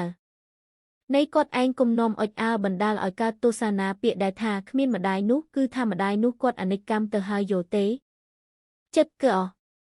ដូច្នេះទេយល់ហើយទៀនប្រោសតែខុនកាន់តែក្រាន់បើជាងខ្ញុំបានច្រើននារីក្អើម្ដាយគាត់ខូចទៅហើយដែរឬចៅចិត្តធ្វើមុខស្រពោនហើយថាបុគ្គលនៅក្រាន់បើជាងខ្ញុំបានច្រើនព្រោះមានឪពុកបីបាច់រក្សាចំណែកខាងខ្ញុំបាទគ្មានទាំងឪពុកទាំងម្ដាយត្រង់នេះនាងនារីសង្កេតមើលទឹកមុខចៅចិត្តឃើញស្ងួតស្រពោនទៅច្រើនចៅចិត្តសន្សឹមងើបមុខមើលទៅមុខនាងហើយនិយាយថាប្រសិនបើធៀបខ្លួនខុនមកខ្ញុំបាទវិញហើយថែមទាំងជាស្ត្រីផងខុនតោងគិតថាការតស៊ូនឹងជីវិតដែលក្រីក្រលំបាកតោកយ៉ាកទៅតាមទំនឹងតែម្នាក់ឯងនោះតើវាមានរសជាតិដូចម្ដេចខ្លះតែខ្ញុំបាទជាប្រុសលំអត់ធ្មត់សេចក្តីលំបាកគ្រប់យ៉ាងហើយធ្លាប់ទល់នឹងសេចក្តីក្រីក្រតោកយ៉ាកមកច្រើនហើយជួនកាលខ្ញុំបាទអត់បាយពេញមួយថ្ងៃក៏មាននាងនារីអង្គុយសំងំស្ងៀមចាំស្ដាប់ចៅចិត្តនិយាយតែក្នុងចិត្តនឹកអាណិតអាសូរចៅចិត្តជាពន្លឹកហើយនឹកដល់ខ្លួនឯងថាបើអញត្រូវទទួលគ្រោះថ្នាក់យ៉ាងនេះឯងតើនឹងមានសេចក្តីលំបាកយ៉ាងណាទៅនារីចុះចិត្តមកនៅទីនេះបានស្រួលខ្លះហើយឬនៅឡើយទេនាងនិយាយតិចហើយមានសម្លេងទន់ជាងមុនច្រើនចៅចិត្តសម្លឹងមើលភ្នែកនាងនារីហើយញឹមយ៉ាងរួសរាយឆ្លើយថាបាទបានស្រួលច្រើនខុននារីតាំងអំពីខ្ញុំបានទទួលមកអាស្រ័យនៅក្នុងផ្ទះខុននេះបានស្រួលឡើងច្រើនមិនបាច់នឹកព្រួយក្រែងអត់បាយស្លាប់ទេបើប៉ៃលិននៅតែមានមេត្តាខ្ញុំបាទយ៉ាងនេះជានិច្ចទៅខ្ញុំបាទមុខជាសូមផ្ញើឆ្អឹងនៅតំបន់នេះជាប្រាកដអាកាសនៅប៉ៃលិនតាមធម្មតាត្រជាក់ជាងស្រុកសង្កែបាត់ដំបងច្រើនបើជូនជាត្រូវរដូវរងាដូចក្នុងវេលានេះក៏កាន់តែត្រជាក់ខ្លាំងឡើងទៀតច្រើនលុះឫសូរទឹកសន្សើមធ្លាក់ចុះពីស្លឹកឈើមិនដាច់រយៈដួងចន្ទទៅមួយចំហៀងនោះក៏លិចបាត់បាំងដងភ្នំទៅខ្យល់ត្រជាក់កាន់តែបក់ផាត់ខ្លាំងឡើងជាហេតុនាំឲ្យត្រជាក់ញាក់ដល់បេះដូងកំឡុះក្រមុំទាំងពីរនាក់ទើបចៅចិត្តសន្សឹមក្រោកឡើងមើលទៅផ្ទៃមេឃដោយកិរិយាស្រពោនហើយនិយាយឡើងថាយប់ជ្រៅហើយខុននារីអញ្ជើញឡើងទៅផ្ទះវិញចុះអំណាចទឹកសន្សើមនិងខ្យល់រងាបែបនេះអាចធ្វើឲ្យខុនផ្ដាសាយឬទៅជាគ្រុនក៏សឹងបានឯនារីក្រោកឡើងទៅលើផ្ទះដោយស្រួលដូចកូនក្មេងដែលប្រដៅបានបែបបត់ល្អតែនាងមកនឹកឆ្ងល់ក្នុងចិត្តថាកម្មករកំលុះនេះមានអំណាចអ្វីណាស់អាចហ៊ានបង្កប់អញឲ្យធ្វើតាមបង្កប់ខ្លួនបានដោយងាយដូច្នេះតែនាងក៏គិតយល់ថាប្រសិនបើអញនៅហាលសន្សើមយូរពេកអាចធ្វើឲ្យគ្រុនរងាផ្ដាសាយបានមែនលុះដល់ព្រឹកឡើងចៅចិត្តក៏លេចដើរចេញទៅធ្វើការជីកត្បូងនាអណ្ដូងត្បូងត្រង់ទិសខាងកើតដូចសពដងដែលធ្លាប់ធ្វើមករាល់ថ្ងៃបានដើរកាត់មុខផ្ទះធំនោះទៅស្រាប់តែឃើញនាងនារីនិងលោកឃ្លួងរដុនសម្បត្តិអង្គុយក្នុងរថយន្តយីហោរីណូតដែលជារថយន្តសម្រាប់ប្រើទៅទិញអីវ៉ាន់នៅផ្សារសង្កែឯតាសុនជាអ្នកបររថយន្តនោះខំប្រឹងរវៃដៃតតែបែកញើសក៏នៅមិនឆេះសោះដល់យូរពេលណាស់ទើបលួងស្រែកសួរទៅថាតាសុនរថយន្តមិនឆេះទេតាសុនក្រវីក្បាលយកកន្សែងជូតញើសមុខហើយជម្រាបទៅលោកថាលើមិនឆេះទេទៀនប្រោសខ្ញុំបាទបានដោះលាងសម្អាតគ្រឿងអំពីយប់មិញនេះឯងស្រាប់តែព្រឹកឡើងវាគីកដូច្នេះទៅចៅចិត្តដើរចូលមកចិត្តលើកដៃសំពះលួងរដុនសម្បត្តិហើយជម្រាបសួរថាគូទៀនប្រោសព្រះតិចព្រះគុណនឹងអញ្ជើញទៅឯណាលោកតបទៅថាក៏ខ្ញុំទៅទទួលលោកបាឡាត់ស្រុកសង្កែបន្តិចតែរដ្ឋវាមិនព្រមឲ្យទៅសោះចៅចិត្តនាងនារីសម្លឹងមើលចៅចិត្តមួយផ្លែតឃើញទឹកមុខដូចជាស្រស់បោះជាងសពថ្ងៃមានកិរិយាអង្អាចខុសពីកម្មករឯទៀតនារីក្បាលយើងទៅមិនរួចទេល្វីនាងសួរដោយសេចក្តីព្រួយ ចិត្តគឺសុំឲ្យខ្ញុំបាទទៅវេមើលបន្តិចក្រែលោឆេះឡើងបានក៏ហើយចៅចិត្តបើគ្រប់បាំងគ្រឿងយន្តពិនិត្យមើលមួយស្របក់ក៏ញឹមហើយនិយាយថាឧទានប្រោសទាស់ត្រង់នេះរវៃម្ដងទៀតឆេះជាប្រកបហើយប្រាប់តាសុនឲ្យរវៃម្ដងទៀតតាសុនចាប់រវៃម្ដងទៀតគ្រឿងយន្តក៏ក្រហមកឹកកងមួយរំពេចឡើងអ្នកទាំងអស់គ្នាក៏ញឹមតាសុនក៏ឡើងទៅទះស្មាចៅចិត្តហើយលន់មាត់ថាពូកែគ្រាន់បើអ្នកក្មួយឯងลุงរតនសម្បត្តិក៏លាន់មាត់ដោយសេចក្តីត្រេកអរហើយសួរចៅចិត្តថាពូចៅចិត្តពូកែមែនរៀនចេះពីណាប្រសពលាក់ចំណេះណាស់ចៅចិត្តនឹកត្រេកអរបង្អោនជម្រាបទៅលោកថាឧទានប្រោសមិនបានរៀនឯណាទេគ្រាន់តែធ្លាប់បរយន្តមកដែរក៏ល្មមធ្វើកើតចំពោះតែគ្រឿងដែលខូចខាតតែបន្តិចបន្តួចប៉ុណ្ណោះហើយចាប់ចប់លើកលីលើស្មាប្រុងដើរចេញទៅឯដាសុនបានឮសម្ដីដែលចៅចិត្តថាក៏ធ្លាប់បរយន្តមកដែរក៏នឹកដល់ប្រពន្ធដែលទៅមកដល់ផ្ទះពីព្រឹកមិញនេះគាត់មិនទាន់បានសាកសួរសុខទុក្ខសោះស្រាប់តែជាប់រវល់មកបរយន្តជូនលោកលួងទៅស្រុកសង្កែទើបគាត់ជម្រាបសុំច្បាប់លោកថាទៀនប្រោសថ្ងៃនេះខ្ញុំបាទមានធរៈដបិតប្រពន្ធខ្ញុំបាទទើបមកដល់ផ្ទះព្រឹកមិញនេះខ្ញុំបាទមិនទាន់បានសាកសួរសុខទុក្ខវាថាប្រញាប់វិលទៅស្រុកវិញក្នុងពេលវេលាថ្ងៃត្រង់នេះផងដូច្នេះសូមព្រះតិចព្រះគុណមេត្តាឲ្យចៅចិត្តបរយន្តជំនួសខ្ញុំបាទមួយពេលសិនចុះลุงរតនសម្បត្តិស្ងៀមមួយស្របក់បែរទៅសួរចៅចិត្តថាចិត្តឯងបរយន្តជំនួសតាសុនមួយថ្ងៃបានទេចៅចិត្តបែរទៅមើលមុខតាសុនឃើញសម្ដែងអាការអង្វរទើបចៅចិត្តជម្រាបទៅលោកថាក៏ខ្ញុំបាទបរជូនបានទៀនប្រោសតាសុនត្រេកអរណាស់ស្ទុះទៅចាប់ដៃចៅចិត្តអង្រួនថាអរគុណអ្នកក្មួយណាស់សូមអ្នកក្មួយសម្លាញ់ជួយយកតែបុណ្យទៅចុះហើយគាត់ងាកមកលើកដៃសំពះលាลุงរតនសម្បត្តិដើរចេញទៅចៅចិត្តយកគ្រឿងប្រដាប់ធ្វើការទៅទុកស្រេចហើយក៏ផ្លាស់សម្ពុតអាវកម្មកជាអ្នកបររថយន្តឡើងកាច់ចង្កូតបរចេញពីទីនោះទៅទំនងជាអ្នកឆ្លាតប៉ិនប្រសពដោយមិនមានឧបសគ្គកវៀងពាក់កណ្ដាលផ្លូវដរាបមកដល់ស្រុកសង្កែដែលជាទីក្រុងបាត់ដំបងឪពុកនិងកូនក៏ចុះពីយន្តដើរសម្ដៅទៅកាន់ផ្ទះមួយក្បែរសាលាស្រុកប្រហែលកន្លះម៉ោងទើបឃើញនាងនារីចុះពីផ្ទះនោះមកចៅចិត្តសួរដោយកិរិយាសុភាពថាត្រឡប់ទៅឥឡូវឬនៅទេខុននៅទេជានាងតុកំបុតហើយថាចិត្តតង់ទៅទិញអីវ៉ាន់ឯផ្សារជាមួយនឹងខ្ញុំឥឡូវនោះកញ្ច្រែងចិត្តកាន់យកទៅផងណាម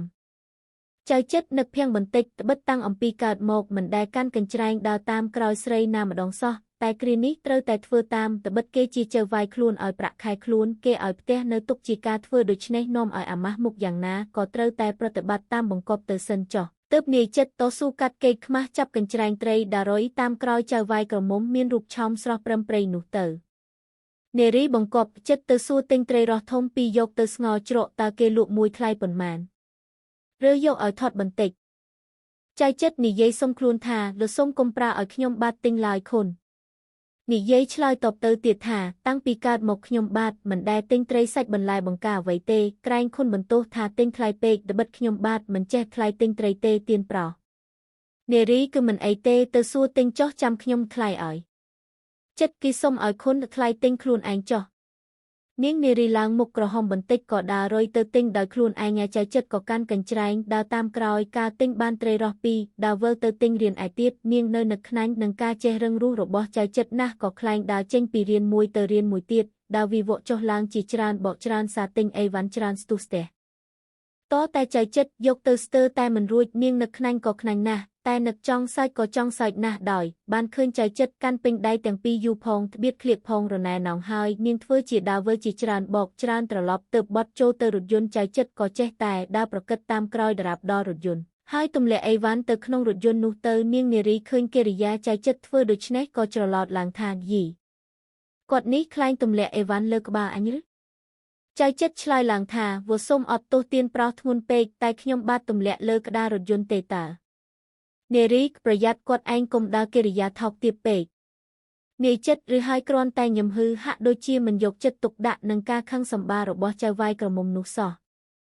អ្នកទាំងពីរក៏អង្គុយនៅស្ងៀមទាំងអស់គ្នាឥតនិយាយរកគ្នាមួយម៉ាត់សោះមួយស្របក់ក្រោយមកទើបឃើញลุงរតនសម្បត្តិមកដល់ទីចតរថយន្តជាមួយបុរសកំឡោះម្នាក់មុខវែងពាក់មួកស្ពាក់អាវបើកចង់ក្រវ៉ាត់ស្លៀកខោកាគីពាក់ស្បែកជើងពណ៌ក្រហមស្រោមជើងស្នីចិត្តគ្រាន់តែក្រឡេកមើលទៅឃើញបុរសនោះក៏មានសេចក្តីទាស់ចិត្តឥតត្រេកអរបន្តិចបន្តួចឡើយ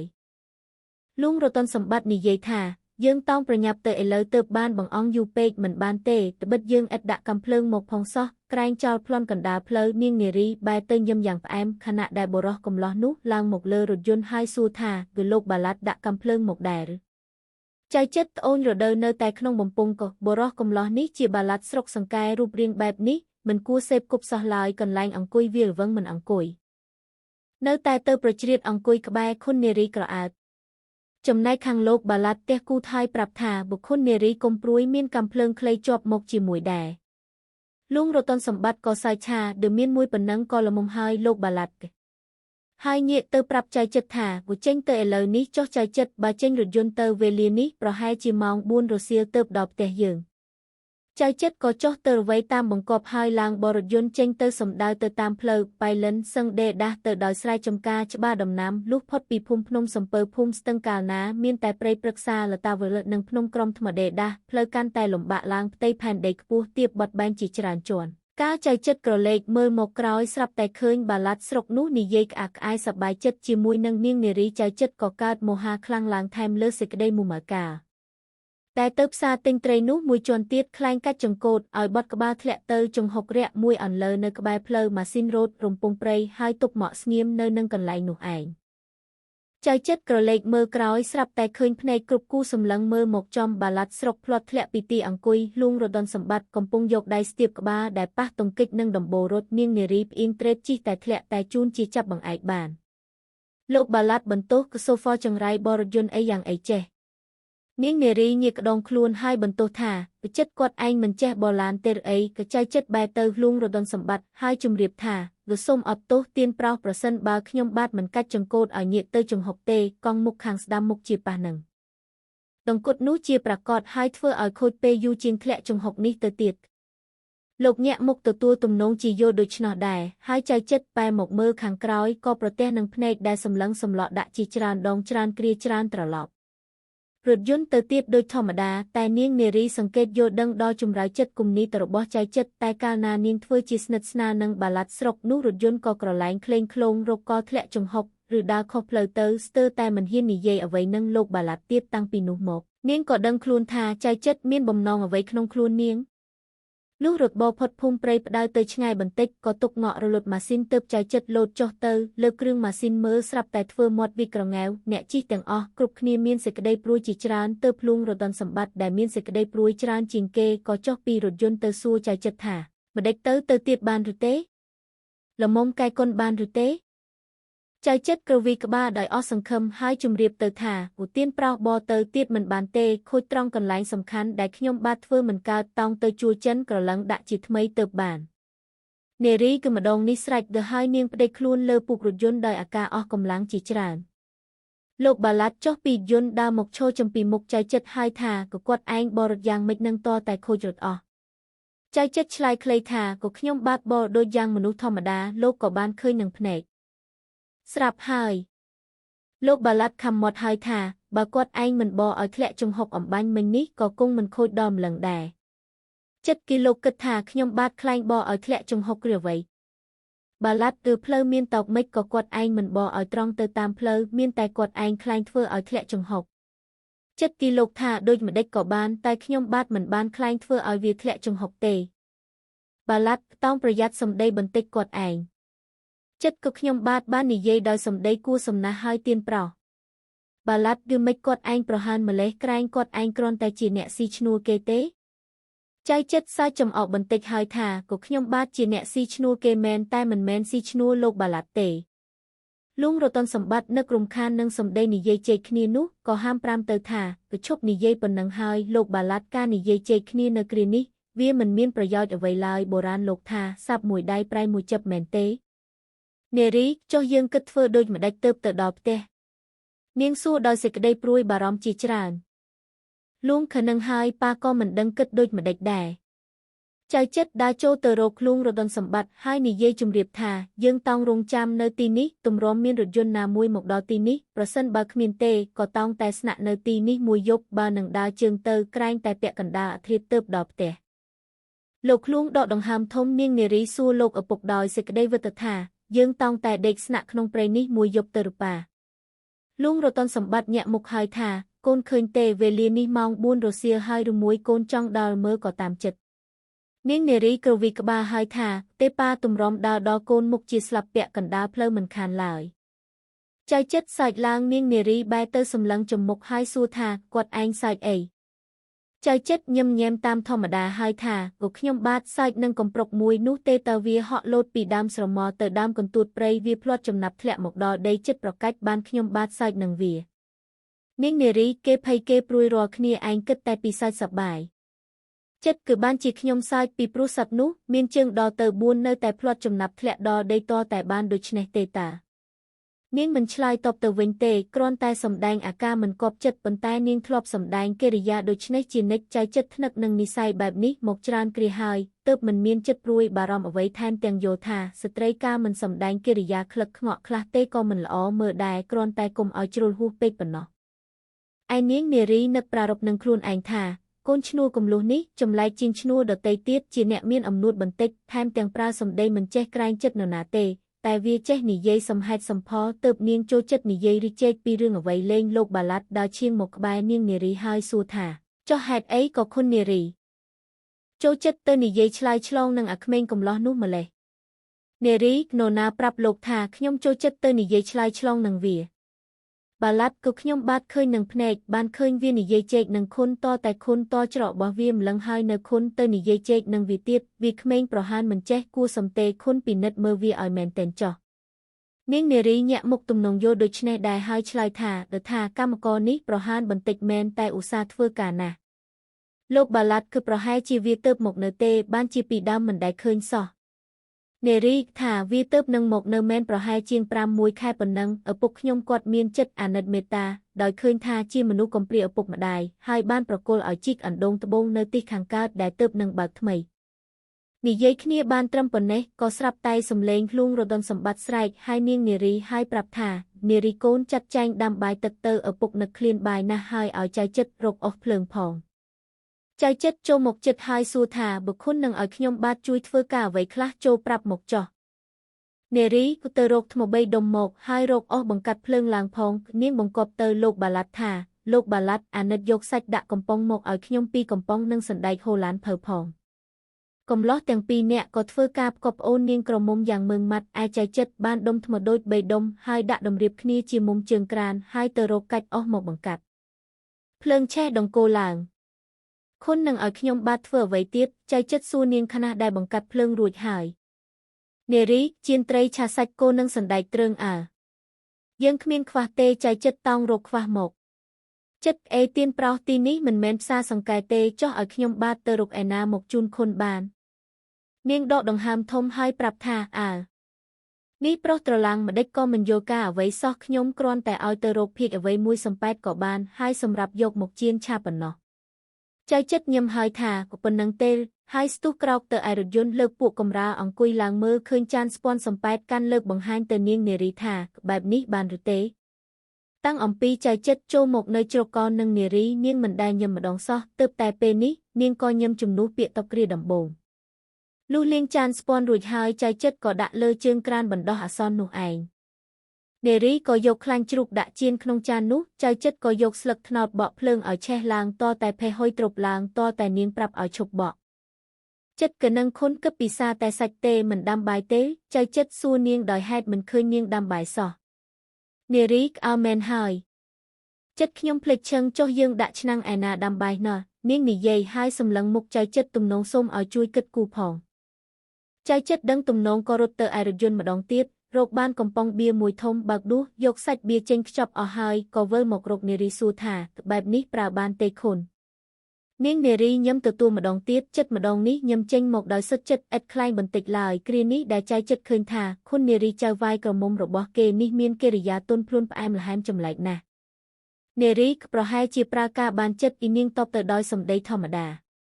เนรีกจ่อยืงบานตึกหมกปีนาดำใบหอมเจ็ดเหมือนไอเตตุกเนี่ยเงียขยมบาตรกจูนคนต่อแต่บานกระทาหายก่อบากบ่มปุงตึกขนงรถยนต์ตึกก่อโฮเจงหมกต่อแต่เป็นกำปองหายยกหมกเอาเนียงเนรีโลกลุงล้อนสมได้ปีขนงรถยนต์หมกทาฉลาดกรอนบาเหมือนบ้านใจเจ็ดประหายจีออดใบขนงเปนี่แต่งออกนี่เหมือนขานไอโลกบาลัดตัวยกอาซาจีเนี่ยดำใบดอยดังคลูนทาคลูนโดยจีจังเปรียบใจเจ็ดจรานะกาไดเนอร์สเงียมมันจุยควอควายนังเกสรับแต่ใบเอ็นบริโภคนุ ដូចជាមិនសមសោះឯចៅចិត្តអំពីនោះមិនបានជួយធ្វើអ្វីទៀតទេតតែបាយឆ្អិនទៅដួសបាយដាក់ចានត្រីចៀនឆាសាច់គោយកទៅជូនលួងរដុនសម្បត្តិខ្លួនឯងនិងនារីបរិភោគនឹងស្លឹកឈើឯលោកបាឡាត់ស្រុកបរិភោគនឹងក្រដាសកាសែតដែលខ្ចប់អេវ៉ាន់មកពីផ្សារសង្កែលុះព្រះអាទិត្យជិតអស្តង្គតទៅនៅតែមានរស្មីគ្រឿងឆ្លុះនៅចុងព្រឹក្សាបន្តិចក៏ដល់ពេលប្រលប់យប់ងឹតចៅចិត្តក៏បង្កាត់ភ្លើងឲ្យឆេះដង្កូលមានពន្លឺភ្លឺច្រាលរន្ទាលដើម្បីឲ្យមានពន្លឺផងដើម្បីការពារសត្វសាហាវយំក្នុងផងឯនាងនារីអង្គុយនិយាយសន្ទនាច្រែកនឹងលោកបាឡាត់លើកំណាត់ឈើមួយដុំមិនចេះហើយចំណែកខាងលោកឃ្លួងរដុនសម្បត្តិដោយសេចក្តីនឿយហត់អស់កម្លាំងពេកក្រោយពេលដែលលោកពិសាក្រយ៉ាហើយក៏ព្រះសម្រានលក់ក្នុងរថយន្តនោះទៅមុខគួរឲ្យអនិច្ចាដល់ចៅចិត្តអុចបារីជក់អង្គុយសំកុកមើលពន្លឺភ្លើងភ្លឺតែម្នាក់ឯងដែលលើភ្លើងភ្នក់កំពុងឆេះច្រារន្ទាលឯគំនិតចេះតែគិតផ្សេងអន្តែតអណ្ដូងទៅតាមអារម្មណ៍របស់ចិត្តយូរដកដង្ហើមធំម្ដងប្រហែលជាចង់ជំរុះទុកធំដែលកប់នៅក្នុងទ្រូងឲ្យជ្រុះធ្លាក់ទៅខ្លះការធ្វើយ៉ាងនេះជាកិរិយារបស់មនុស្សដែលមានទុកធ្ងន់ក្នុងទ្រូងតែទុកសោកក្រហល់ក្រហាយរបស់បុរសកំឡោះដូចជាចៅចិត្តនេះគង់មិនមានអ្វីក្រៅពីសេចក្តីស្នេហាប្រតិព័ទ្ធចំពោះរូបស្ត្រីក្រមុំណាមួយប៉ុណ្ណោះបេះផ្កាយលើមេឃឥឡូវនេះចៅចិត្តទទួលប៉ុន្តែសេចក្តីស្រឡាញ់របស់ចៅចិត្តនេះខុសខ្ទង់គ្នាឆ្ងាយណាស់ហាក់ដូចឈោងដៃចាប់លន់ទូថាខ្លួនចាប់ចិត្តស្នេហាលើរូបនាងនារីដែលជាចៅវាយក្រមុំរបស់ខ្លួនទុកជាមិនសំសាក់គ្នាយ៉ាងណាក៏ដោយក៏ចៅចិត្តយល់ថាសេចក្តីស្រឡាញ់ស្នេហារបស់បុរសស្ត្រីក្នុងលោកនេះមិនមានកម្រិតកំណត់ព្រំប្រទល់ដូចម្ដេចឡើយដូច្នេះហើយបានជាចៅចិត្តចង់ឈោងបេះផ្កាកុលាបប៉ៃលិននេះតែមកនឹកគិតថាខ្លួនដៃខ្លីមិនគួរកបីប្រវាអប់ភ្នំសោះនឹងនាំឲ្យកើតទុកទុំនោះក្រៀមក្រំទៅជាស្រឡាញ់បងចិត្តឥតប្រយោជន៍នឹកមកដល់ត្រឹមនេះចៅចិត្តដកដង្ហើមធំម្ដងបារីមួយក៏ឆេះអស់ទៅហូតបារីមួយទៀតមកជក់ចិត្តអស់ពាក់កណ្ដាលឯគំនិតចេះតែគិតទៅយ៉ាងលន្លង់លន្លោចតែម្នាក់ឯងចំណែកខាងនាងនារីនិយាយសន្ទនាជាមួយនឹងបាឡាត់ស្រុកនោះហាក់ដូចជាត្រូវចិត្តគំនិតគ្នាណាស់ចៅចិត្តបានឃើញកិរិយាដូចនេះគំនិតអេឆាឈ្នានីស្លោកបាឡាត់យ៉ាងលើសលន់មើលទៅគេទាំងពីរអ្នកស្រស់ស្រួលគ្នាល្អណាស់ដូចជាគេវិញធ្លងមួយប្រហែលជាគេស្រឡាញ់គ្នារួចទៅហើយទេដឹងមែនហើយបាឡាត់នេះគាត់នៅលីវថែមទាំងមានទ្រព្យធនគ្រាន់បើផងហើយរូបឆោមសោតទៀតក៏មិនជាអាក្រក់ប៉ុន្មាននាងនារីគង់ប្រថុយស្រឡាញ់គេរួចទៅហើយចុះចំណែកខាងអញមានភាពដូចម្ដេចទៅនាងនារីមានសភាពដូចម្ដេចនៅខ្ពង់ខ្ពស់ទៀបជាងគ្នាឆ្ងាយណាស់បើទុកជានាងនារីនឹកស្រឡាញ់អញដែរក៏គង់មិនហ៊ានប្រថុយទេក្រែងខូចកេរ្តិ៍ឈ្មោះវង្សកូររបស់នាងព្រោះអញមានឋានៈត្រឹមកម្មករហើយជាកម្មកររបស់នាងទៀតផងគឺអាត្មាអញតូចទៀបទាំងបុណ្យស័ក្តិទាំងទ្រព្យធនទាំងរបររកស៊ីដូច្នេះអាត្មាអញមិនគួរជាប់ចិត្តស្រឡាញ់នាងទេមានពាក្យបុរាណចងក្រងទុកថាក៏ខ្លួនទៀបគុំតោងដៃខ្លីគុំឈោងប្រវាអប់ភ្នំឬដៃតូចខ្លួនទៀបចង់ឈោងចាប់កាយចៅចិត្តគិតមកដល់ត្រង់នេះស្រាប់តែកើតគំនិតមួយជែកនឹងគំនិតមុនថាធម្មតាសេចក្តីស្នេហាដូចស្រឡាញ់នេះមិនមានកម្រិតជាន់ថ្នាក់អ្វីឡើយប្រុសស្រីគ្រប់រូបគេអាចស្រឡាញ់គ្នាបានតាមចិត្តស្ម័គ្ររបស់ខ្លួនសេចក្តីសំខាន់បំផុតស្រេចទៅលើម្ចាស់ខ្លួនខាងស្រីទេតាលុះចៅចិត្តគិតដូច្នេះហើយក៏ដកដង្ហើមវែងម្ដងដើម្បីឲ្យធូរទ្រូងបន្តិចសូស្បែកជើងតង្កើនចូលមកចិត្តចៅចិត្តក៏ក្រឡេកមើលឃើញនាងនារីកាន់កាំភ្លើងខ្លីមួយនៅក្នុងដៃមកផងហើយសួរថាដើមមិនទាន់ងួយដេកទៅចិត្តចៅចិត្តញឹមហើយថាក៏ខ្ញុំបាទមិនទាន់ងួយទេខុននៅវេលានេះមិនទាន់ជាយប់ជ្រៅប៉ុន្មានទេតែនៅកណ្ដាលព្រៃមើលទៅឃើញហាក់ដូចជាយប់អាធ្រាត្រណាស់ទៅហើយនារីស្រួលហើយចិត្តបើមិនទាន់ងួយនៅចាំយាមទៅសិនចុះយកកាំភ្លើងនេះទុកបង្ការខ្លួនបើងួយដេកវេលាណាទៅដាស់លោកបាឡាត់ឲ្យមកចាំយាមជំនួសវិញចៅចិត្តទទួលយកកាំភ្លើងមកហើយក៏សួរទៅនាងវិញថាចុះខុននឹងអញ្ជើញទៅសម្រានឥឡូវនេះឬនារីញាក់មុខហើយថាក៏ខ្ញុំគិតដេកពីប្រឡប់បន្តិចត្បិតអស់កម្លាំងតាំងពីថ្ងៃមកហើយចិត្តគឺខុននឹកខ្លាចទេការដែលមកស្នាក់ក្នុងព្រៃស្ងាត់ដូចនេះនាងញាក់ស្មាំខាងថាក៏ខ្ញុំក៏នឹកខ្លាចខ្លះដែរតែមិនសូវជាច្រើនប៉ុន្មានទេចិត្តក៏បើដូច្នេះសូមខុនមេត្តានៅកំដរខ្ញុំបាទបន្តិចសិនចុះនារីគឺអ្នកឯងខ្លាចណាស់ឬចិត្តគឺសូមទោសខ្ញុំបាទមិនជាខ្លាចណាស់ណាទេប៉ុន្តែខ្លាចក្រែងងក់ជ្រោលដេកលក់ទៅនាំឲ្យខូចការធំនាងនារីនៅតែស្ងៀមទើបចៅចិត្តរកឧបាយផ្ដើមនិយាយឡើងមុនថាចុះខុននឹកទៅផ្ទះដែរឬទេនារីគឺខ្ញុំនឹកដល់ផ្ទះច្រើនចិត្ត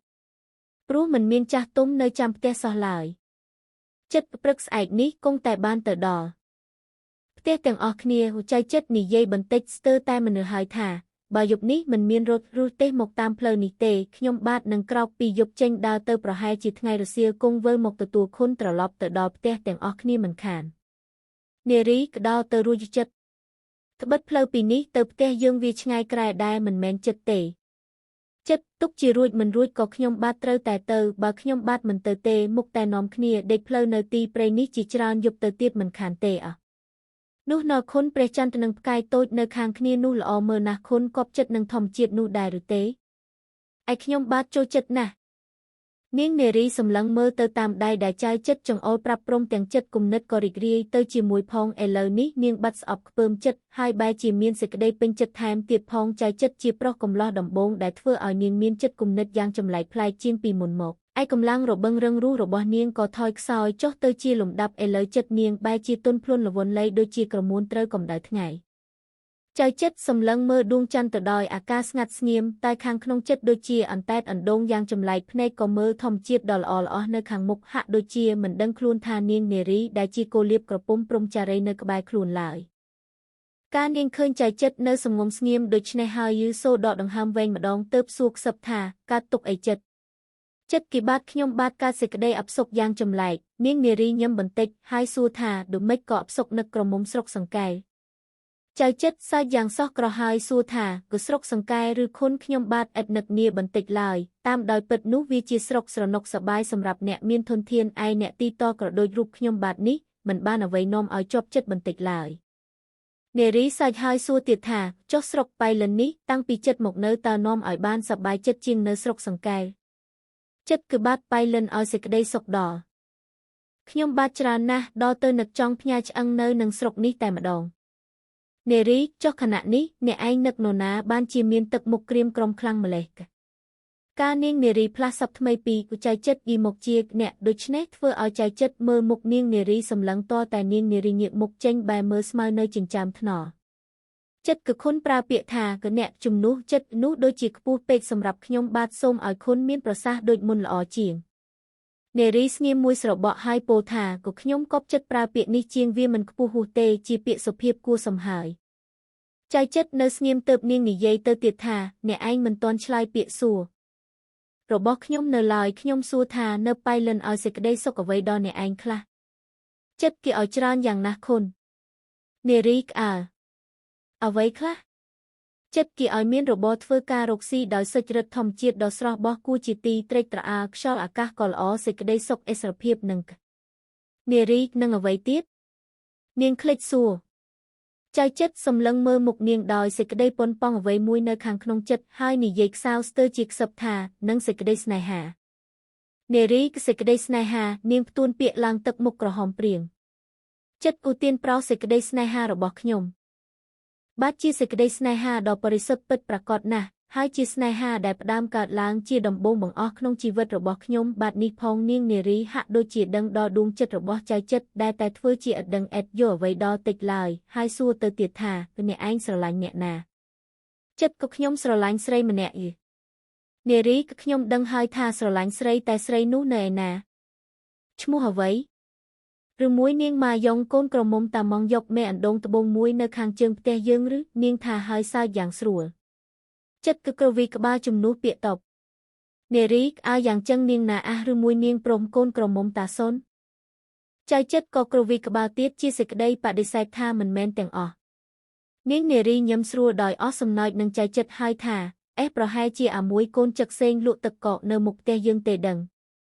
ចៅចិត្តក្រវីក្បាលទៀតហើយខុសទាំងអស់ស្ត្រីដែលខ្ញុំបាទស្រឡាញ់នោះមានឋានៈជាន់ដោយឡែកពីគ្នានឹងខ្ញុំបាទនាងមានឋានៈខ្ពស់ខ្ពង់ជាងខ្ញុំបាទច្រើនទាំងកិត្តិយសទាំងទ្រព្យសម្បត្តិវង្សាគោខ្ពស់តតែខ្ញុំបាទឈោងតោងទៅមិនដល់ឡើយហេតុនេះហើយបានជាខ្ញុំជម្រាបថាសេចក្តីស្នេហារបស់ខ្ញុំបាទនេះប្រហែលនឹងការយល់សប្តិនឹងត្រឡប់ទៅជារឿងពិតមិនបានឡើយកាលបើនាងបានឮសម្ដីចៅចិត្តនិយាយយ៉ាងក្រៀមក្រំខ្លោចផ្សាដោយអស់សង្ឃឹមក្នុងចិត្តដូច្នេះហើយបេះដូងនាងក៏ណែនតានតឹងក្នុងអារីជាខ្លាំងនាងចង់តែសុំលន់តួប្រាប់ដោយត្រង់ថាវិនាងក៏ស្រឡាញ់ចៅចិត្តជាខ្លាំងដែរតែអនិច្ចាខ្លួនជាស្ត្រីនិយាយសម្ដីដូច្នេះសំគួរហើយឬ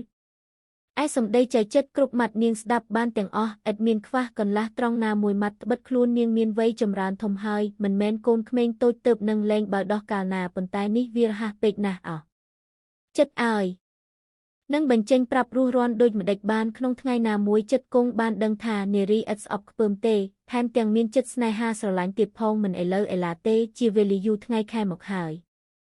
ឯភ្លើងភ្នក់ក៏លត់សូនឲ្យឈឹងទៅសូរស័ព្ទរៃយមលន់រំពងព្រៃមន់ក៏មើលរងាវក្នុងរាត្រីស្ងាត់ទឹកសន្សើមក៏ជ្រុះស្រក់ចុះពីស្លឹកឈើមិនដាច់សូរហើយមើលឃើញសក្បុសនៅចុងស្មៅខ្យល់ត្រជាក់បក់មកត្រូវរាងកាយនាំឲ្យរងាខ្លាំងឡើងភ្នំខ្ពស់តដែតនៅខាងមុខត្រង់កណ្ដាលពន្លឺដួងចន្ទ្រានោះហាក់ដូចអសុរកាយចាំខ្លមរក្សាព្រៃព្រឹក្សាដ៏ស្ងាត់ជ្រាបនោះចៅចិត្តស្ទុះក្រោកឡើងលុតខ្លួនប្រាណឲ្យបាត់រយស្រពន់ដែលទ្រាំអង្គុយនិយាយមកជាវេលាយូរហើយដកដង្ហើមធំចិត្តទីយប់ជ្រៅណាស់ហើយអញ្ជើញខុនទៅសម្រានឯរថយន្តជាមួយលោកឪពុកចុះខ្ញុំបាទនៅចាំយាមសូមកុំព្រួយឲ្យសោះនារីចុះអ្នកឯងមិនទាន់ងុយដេកទេនាងក្រោកដើរទៅហើយងាកមកញឹមបន្តិចចិត្តខ្ញុំបាទមិនទាន់ងុយទេអញ្ជើញខុនទៅសម្រានចុះកុំបីមានសេចក្តីព្រួយខ្លាចឲ្យសោះអ្នកដែលចូលមកធ្វើអន្តរាយដល់ខុនបាននោះលុះត្រាតែខ្ញុំបាទស្លាប់ទៅជាខ្មោចមុនស្រេចហើយខណៈនោះខ្ញុំបាទនឹងយកជីវិតរក្សាការពារអន្តរាយគ្រប់ទីសូមឲ្យខុនសម្រានជាសុខចុះនាងនារីងាកបែរទៅរកចៅចិត្តម្ដងទៀតព្រោះបានឮសំឡេងស្រែកហៅដោយសំឡេងភិតភ័យតាក់មៀឃើញទេខុននោះណា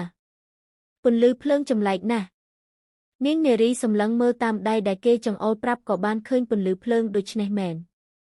នៅចម្ងាយជាង1 គីឡូម៉ែត្រនាងខំសង្កេតមើលទៅកាន់តែឃើញពន្លឺគប់ភ្លើងច្រើនឡើងហើយដើរសំដៅចូលមកកាន់តែជិតឡើងនាងមានសេចក្តីភ័យខ្លាចយ៉ាងខ្លាំងញាប់ញ័រអស់សារពីងកាយព្រោះមិនដឹងជាមានហេតុល្អឬអាក្រក់ដូចម្ដេចនាងស្ទុះទៅចាប់ដៃចិត្តជាប់ដោយមិនដឹងខ្លួនប្រាណបន្តិចសោះ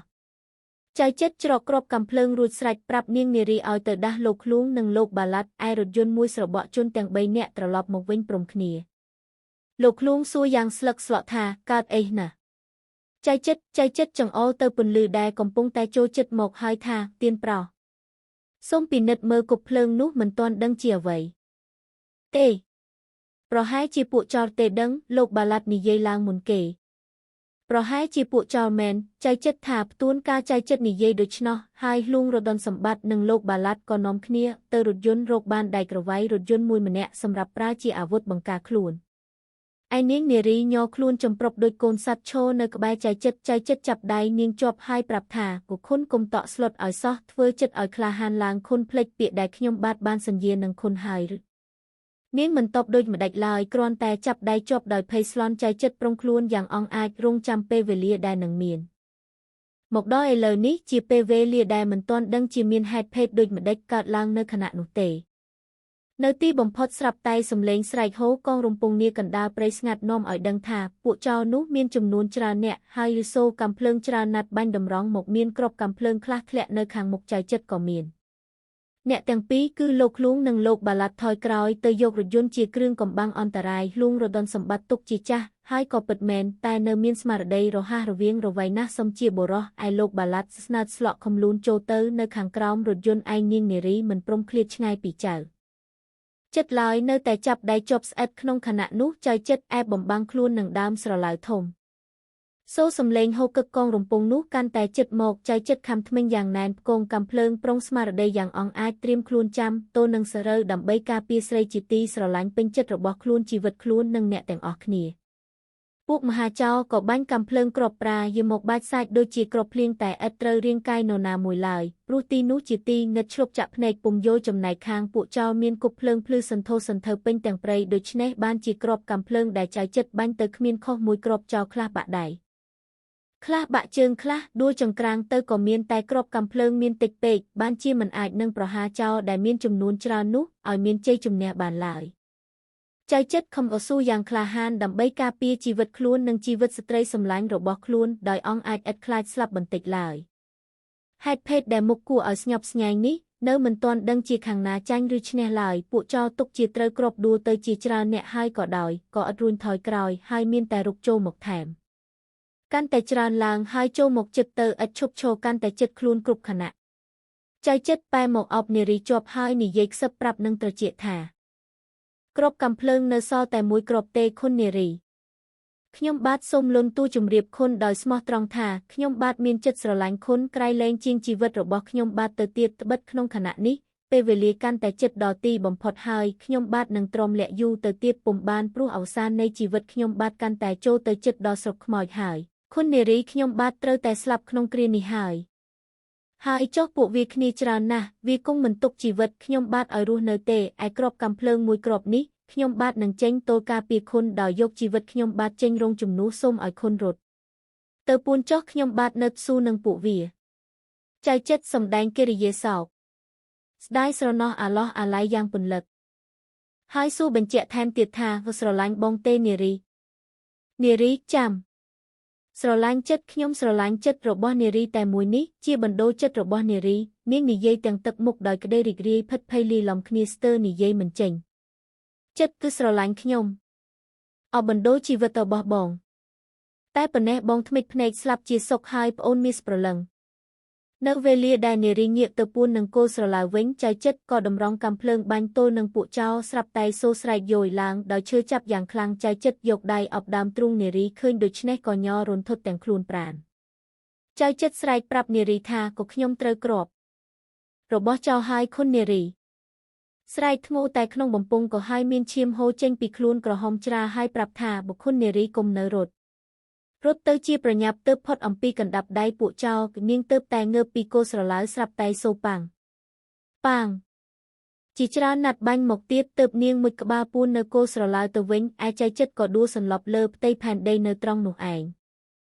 មានពន្លឺឆ្លុះចាំងមកស្រទន់នៃអរុណដែលទើបរឡើងពីទិសបូព៌ានោះមានពណ៌ភ្លឺច្រាលឆ្អៅជាបរមាសយ៉ាងល្អហើយចាំងចូលតាមចន្លោះបង្អួចនិងចន្លោះទ្វារវេលានោះមានសត្វចាប់តូចពីរបីហើរឆ្កៀលឆ្លាតទះស្លាប់លេងយ៉ាងក្សេមខ្សាន្តឥតមានព្រួយអំពើរវល់នឹងសេចក្តីទុក្ខសោករបស់អ្នកឯណាឡើយវាហើរកំសាន្តចិត្តនៅកណ្ដាលខ្យល់ដែលកំពុងបក់មករំភើយក្នុងពេលព្រឹកប្រហាមហើយស្រែកហូកកញ្ជ្រៀវទៅតាមភាសាសត្វ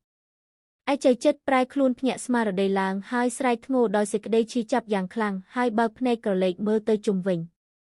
បន្ទប់ដេករួចសម្លឹងត្រឹងនៅនឹងរូបស្រីក្រមុំដ៏មានរូបឆោមស្រស់របស់ម្នាក់ដែលអង្គុយនៅបន្ទប់របស់ខ្លួនទើបចៅចិត្តហាមាត់ឡើងប្រុងនឹងនិយាយទៅតែនាងដណ្ដើមនិយាយឡើងមុនថាចិត្តរលឹកហើយឬនាងសួរដោយសម្ដីទន់ផ្អែមល្ហែម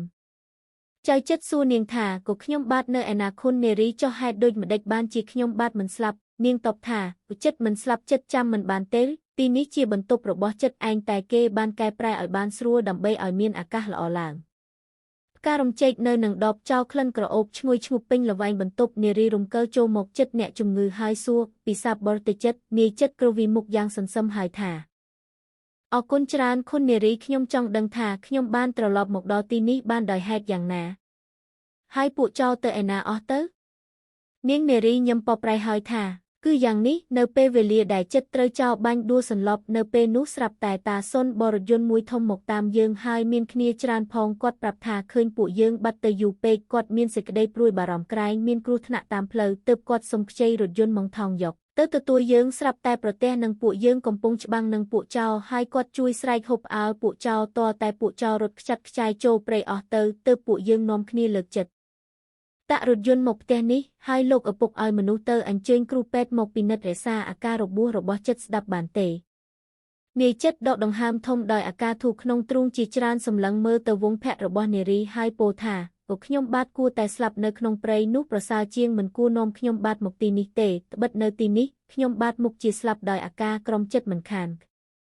នារីចុះហេតុដូចម្ដេចបានជាចិត្តនិយាយយ៉ាងហ្នឹងគ្មាននរណាចិត្តអាក្រក់ដល់បណ្ដោយឲ្យស្លាប់ដូច្នេះទេចិត្តដឹងទេឥឡូវនេះអ្នកណាក៏គេស្រឡាញ់ចិត្តទាំងអស់គ្នាលោកឪពុកមានប្រសាសន៍បើចិត្តសះជាហើយលោកនឹងតាំងឲ្យជាអ្នកត្រួតត្រាមើលអណ្ដូងត្បូងទាំងអស់ជំនួសខ្លួនលោកមើលទៅដូចជាលោកពេញចិត្តនឹងចិត្តកាន់តែច្រើនឡើងចៅចិត្តស្ងៀមទៅមួយស្របក់ទើបមើលមុខនារីដោយអាការសោកថាវខុននារីខុននៅចាំសម្ដីខ្ញុំបាទបានឬទេការគ្រានិយាយគ្នានៅក្រោមដើមស្រឡៅក្នុងយប់នោះនារីញឹមយ៉ាងស្រស់ទន់ភ្លន់ហើយថាចាំបានទាំងអស់ឥតភ្លេចមួយម៉ាត់ណាសោះចុះហេតុអ្វីក៏សួរដូច្នេះចៅចិត្តងាកប្រែខ្លួនផ្អៀងបន្តិចហើយថាទេខុនតាមដោយពិតខ្ញុំបាទមិនគួរនិយាយចេញមកសោះតែដែលហ៊ាននិយាយដូច្នោះក្នុងវេលានោះព្រោះគិតជាស្រេចថាមុខជាគ្មានជីវិតរស់នៅក្នុងលោកទៅទៀតទេតែឥឡូវនេះបែរជាមិនស្លាប់នេះហើយដែលធ្វើឲ្យខ្ញុំបាទក្រៀមក្រំក្នុងអារាត្រាតែអស់ជីវិតមិនខាននារីយកដៃបិទមាត់ចៅចិត្តជាប្រញាប់ហើយថាក៏គ្មាននរណាចិត្តអាក្រក់ធ្វើបាបចិត្តឲ្យបានសេចក្តីវេទនាដូច្នោះទេមនុស្សល្អយ៉ាងនេះតើនរណាស្អប់ចិត្តមិនជឿទៀតឬថានារីស្រឡាញ់ចិត្តរបស់នារីយ៉ាងអស់ពីចិត្ត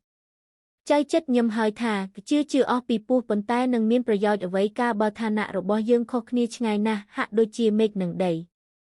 នាងនារីនៅតែស្ងៀមចៅចិត្តនិយាយទៅទៀតថាពួកខ្ញុំជាមនុស្សភ្លើទេខុនដោយពាក្យទំនៀមថាឆ្លោះកញ្ចក់មិនមើលស្រមោលប្រានដាំជើងក្រានមិនប្រមាណជើងឆ្នាំងហេតុតែអន្ទះអន្តែងជែងបុណ្យភ័ព្វសំណាងនេះហើយនឹងនាំឲ្យគ្រោះថ្នាក់ដល់ខ្លួនមិនខានដូចបុរាណថាវដៃខ្លីខំប្រវាអភ្នំគឺមានតែនាំឲ្យក្រៀមក្រំចិត្តឥតប្រយោជន៍ដរាបដល់ខ្សែជីវិតមកតែអំពើមានគំនិតឥតកំណើតដោយខ្លួនខ្ញុំបាត់នេះឯងថាហើយក៏ដកដង្ហើមធំដោយអាការអស់សង្ឃឹមនាងនារីសម្លឹងមើលមុខដោយចិត្តអាណិតអាសូរហើយនិយាយថាគិតច្រើនហួសប្រមាណដោយខ្លួនឯងនារីប្រាប់ហើយថាស្រឡាញ់យ៉ាងអស់ពីចិត្តក៏នៅតែមិនជឿទៀតចុះឲ្យនារីធ្វើដូចម្ដេចនារីព្រមតាមគ្រប់យ៉ាងមិនមានអ្វីក្នុងโลกនេះមកកំចាត់សេចក្តីតាំងចិត្តរបស់នារីបានឡើយនារីស្រឡាញ់ចិត្តតែម្នាក់នេះឯងមិនមានបុរសគំរប់ពីទៀតទេនារីមិនត្រូវការអ្វីទេទៀតទាំងអស់ក្រៅអំពីសេចក្តីស្រឡាញ់ដ៏ស្មោះត្រង់បរិសុទ្ធរបស់ចិត្តប៉ុណ្ណោះចិត្តទីមែនឬនារីញឹមយ៉ាងរស់រាយនារីពុទ្ធោនៅតែមិនជឿទេនាងនិយាយដោយទុំស្អន់ចិត្តចៅចិត្តចាប់ទាញដៃនាងនារីមកថើបយ៉ាងស្នេហាអស់ពីចិត្តនារីក៏ជ្រប់មុខនឹងដើមទ្រូងរបស់ប្រុសកំលោះសម្លាញ់សេចក្តីស្នេហាដែលកប់ទុកក្នុងចិត្តមកជាវេលាយូរក៏ខ្ចាយផ្សាយប្រាប់គ្នាទៅវិញទៅមកដោយពិតត្រង់ទាំងអស់ពីដើមមកនារីធ្លាប់មើលងាយប្រមាថចៅចិត្តហើយស្អប់ចៅចិត្តតែនៅទីបំផុតនេះប្រែជាស្រឡាញ់គេវិញហើយជាសេចក្តីស្នេហាស្រឡាញ់យ៉ាងបរិសុទ្ធស្មោះត្រង់ទន់ផ្អែមត្រជាក់ចេញមកពីបេះដូងដែលថ្លាផូរផង់ខ្ជាប់ខ្ជួនឥតមានចាស់ទុំបង្ខំចិត្តឡើយនៅឱកាសដែលកំឡោះក្រមុំកំពុងនិយាយចរចាសះស័ព្ទយ៉ាងភ្លើតភ្លើននោះស្រាប់តែឬសូរជើងមនុស្សឡើងជណ្ដើរមកទើបនាងនារីបើកទ្វារចេញទៅទទួលលោកឃ្លួងរតនសម្បត្តិនិងគ្រូពេទ្យជន់ទាំងពីរក៏ដើរចូលទៅក្នុងបន្ទប់ចៅចិត្តធ្វើអាការហាក់ដូចជានឹងក្រោកឡើងតែលោកឃ្លួងលើកដៃហាមថាកុំក្រោកដេកតាមសប្បាយចុះក៏ហើយងាកទៅសួរគ្រូពេទ្យថាថ្ងៃនេះអាការរោគដូចម្ដេចខ្លះលោកគ្រូពេទ្យចាប់ដៃអ្នកជំងឺត្រួតសពគ្រប់ហើយទើបនិយាយថាគ្រាន់បើឡើងច្រើនព្រោះក្របកាំភ្លើងដែលចោលបាញ់ត្រូវគេចផុតពីកន្លែងសំខាន់ទាំងអស់លោកឃ្លួងនិយាយថាគ្រូល្អណាស់ខ្លួនខ្ញុំនិងកូនខ្ញុំប្រសិនបើមិនបានចៅចិត្តជួយការពារក្នុងគ្រានោះទេមិនដឹងជាដូចម្ដេចទេចុះប៉ុន្មានថ្ងៃទៀតទើបបានជាសះស្បើយលោកគ្រូពេទ្យសម្លឹងមើលនាងនារីហើយញឹមនិយាយថាពួកខ្ញុំបាទគិតថាបើមានអ្នកថែរក្សាជំងឺចំណាប់ចំនួនបែបនេះគង់សះជាឆាប់រហ័សមិនខានតែវេលានេះតោងឲ្យអ្នកជំងឺដេកឲ្យស្ងៀមទម្រាំឲ្យរបួសសះល្អសិនឯនាយចិត្តសម្ដែងសេចក្តីអរគុណដល់លោកឃ្លួងនិងគ្រូពេទ្យហើយលោកទាំងពីរក៏នាំគ្នាដើរចេញទៅឯឃ្លួងរតនសម្បត្តិងាកមកប្រាប់ចៅចិត្តថាតាំងពីថ្ងៃនេះទៅទុកជាចៅចិត្តសេះជាខ្លួនហើយក៏មិនបាច់ធ្វើការនៅអណ្ដូងត្បូងដូចមុនទៀតទេខ្ញុំតាំងឲ្យអ្នកឯងជាជំនួសខ្ញុំត្រួតមើលអស់ទាំងអណ្ដូងដែលពួកកម្មករជីកមកទាំងប៉ុន្មានរៀបចំតាមប្រភេទរបស់ត្បូងមិនបាច់ទៅធ្វើការធ្ងន់ដូចសពដងទេក្រែងនាំឲ្យជំងឺរើឡើងវិញក៏រួចលោកគ្រូពេទ្យនិងឃ្លួងរតនសម្បត្តិនាំគ្នាដើរចុះពីផ្ទះទៅដោយហេតុនោះនាងនារីយកចិត្តទុកដាក់ថែរក្សាព្យាបាលជំងឺដោយផ្ចិតផ្ចង់ជំងឺចៅចិត្តទើបមានអាការគ្រាន់បើឡើងជាលំដាប់ហើយនៅទីបំផុតក៏បានសះជាដូចប្រក្រតីថែមទាំងឥឡូវនេះមិនបាច់ចេញទៅជីកត្បូងបែកញើសតាំងទឹកដូចពីមុនទៀតផងគ្រាន់តែជួយចាត់ចែងធ្វើបញ្ជីត្បូងដែរពួកកម្មករជីកបានមកពីអណ្ដូងផ្សេងព្រមទាំងបើកប្រាក់ខែឲ្យពួកកម្មករទើបនាំឲ្យចៅចិត្តបានសេចក្តីសុខឡើងទៀតជាច្រើនសុខទាំងកាយសុខទាំងចិត្តគឺថាស្រុកបៃលិនទុកជាស្ថានសួគ៌របស់ចៅចិត្តតែម្ដងហើយគេតែគិតជានិច្ចថានឹងតាំងខ្លួនប្រាណឲ្យបានខ្ជាប់ខ្ជួនត្រាតែដល់នៅវីរៈបំផុតនៃជីវិតតន្ត្រីថ្ងៃនេះអាកាសភ្លឺស្រឡះល្អមានខ្យល់បក់រំភើយល្មមតែត្រជាក់ស្រួលនារីបបួលចៅចិត្តចុះទៅអង្គុយនិយាយគ្នាលេងនៅក្នុងសួនច្បារក្រោមផ្ទះស្ដាប់សូរស័ព្ទបសាបក្សីស្រែកយំតាមភាសារបស់វាជាទីកំសាន្តចិត្តរបស់អ្នកដែលមានមេត្រីស្នេហាដល់គ្នាចៅចិត្តនិយាយតិចការឃើញនាងនារីនៅស្ងៀមថាបុគ្គលនារីចាំនាងញឹមយ៉ាងទន់ភ្លន់ហើយថានៅជាមួយចិត្តយ៉ាងនេះនារីមានសេចក្តីសុខយ៉ាងលើសលន់តែម្ដងគេញឹមបប្រៃហើយថាដើមមិននឹកសោះឡើយថាទេវតាបៃលិនប្រោសប្រានបងដល់ម្លេះទេនាងធ្វើជាសម្លក់តាមមីយាស្ត្រីហើយស្រដីថាបើដឹងថាគេស្រឡាញ់ខ្លួនបន្តិចក៏តាំងអួតយ៉ាងសម្បើមតែម្ដងណាចិត្តចុះស្អប់បងណាស់ឬវៃនារីក៏ស្អប់ណាស់គីនាងតបចាក់បណ្ដោយចៅចិត្តញឹមបប្រំហើយថាបើស្អប់បងណាស់មិនក៏មិនទុកចោលឲ្យស្លាប់នៅក្នុងព្រៃនោះទៅ នាងបែរមកសម្លក់ហើយថាបើដោយគេអាណិតបន្តិចទេតើកុំអីថ្មាតផ្លុំខ្លុយក្នុងព្រៃនោះទៅហើយស្ងៀមទាំងអស់គ្នាទៅមួយស្របក់ចិត្តក៏ចាប់និយាយឡើងជាមុនថាអើខុននារីលោកឪពុកបានជ្រាបរឿងរ៉ាវរបស់យើងខ្លះដែរឬនៅឡើយទេនារីគឺមិនទាន់ជ្រាបទេចិត្តក៏បើលោកជ្រាបមុខជាលោកធ្វើទោសបំបរបងដូចម្ដេចមិនដឹងទេបងព្រួយចិត្តណាស់នារីគឺរឿងនេះខ្ញុំដឹងមិនដល់ទេព្រោះលោកមិនដែលលឺនិយាយដូចម្ដេចសោះឡើយចៅចិត្តនិយាយដោយទឹកមុខស្រពោនថាប្រសិនបើលោកជ្រាបមុខជាដេញបងឲ្យចេញពីផ្ទះនេះមិនខាននារីសម្លក់ដាក់ទៅចិត្តម្ដងទៀតហើយនិយាយគឺផ្ដាំសម្ដីបងឯងណាស់បងចិត្តលោកពុកមិនមែនចិត្តអាក្រក់ដល់ម្លេះទេលោកចាស់ទុំហើយតែងតែស្គាល់ឫទ្ធិអំណាចសេចក្តីស្នេហាច្បាស់លាស់ជាងក្មេងទៅទៀតចិត្តគីឯបងជាមនុស្សកំសត់ទុគិតឥតទ្រព្យសម្បត្តិទាំងកំព្រីកំព្រាផងមានតែជីវិតនិងរាងកាយប៉ុណ្ណោះនារីក៏ប៉ុណ្ណឹងក៏ល្មមគ្រប់គ្រាន់ហើយចិត្តគឺគ្រប់គ្រាន់តែចំពោះអូននារីប៉ុណ្ណោះនារីទោះបីលោកពុកក៏មិនត្រូវការអ្វីទៀតដែរចិត្តក៏ចោះប្អូននារីដឹងចិត្តលោកបានឬនារីថាដឹងខ្លះដែរធម្មតាពុកនិងកូននៅជាមួយគ្នាយូរអង្វែងណាស់មកហើយតែងតែដឹងគ្នាខ្លះមិនខានគុំថាគ្រាន់តែដឹងចិត្តលោកឪពុកម្នាក់ឡើយសំបីតែចិត្តរបស់បងប្អូននារីក៏ដឹងទាំងអស់ដែរចៅចិត្តនិយាយបញ្ចប់ប្រយោគ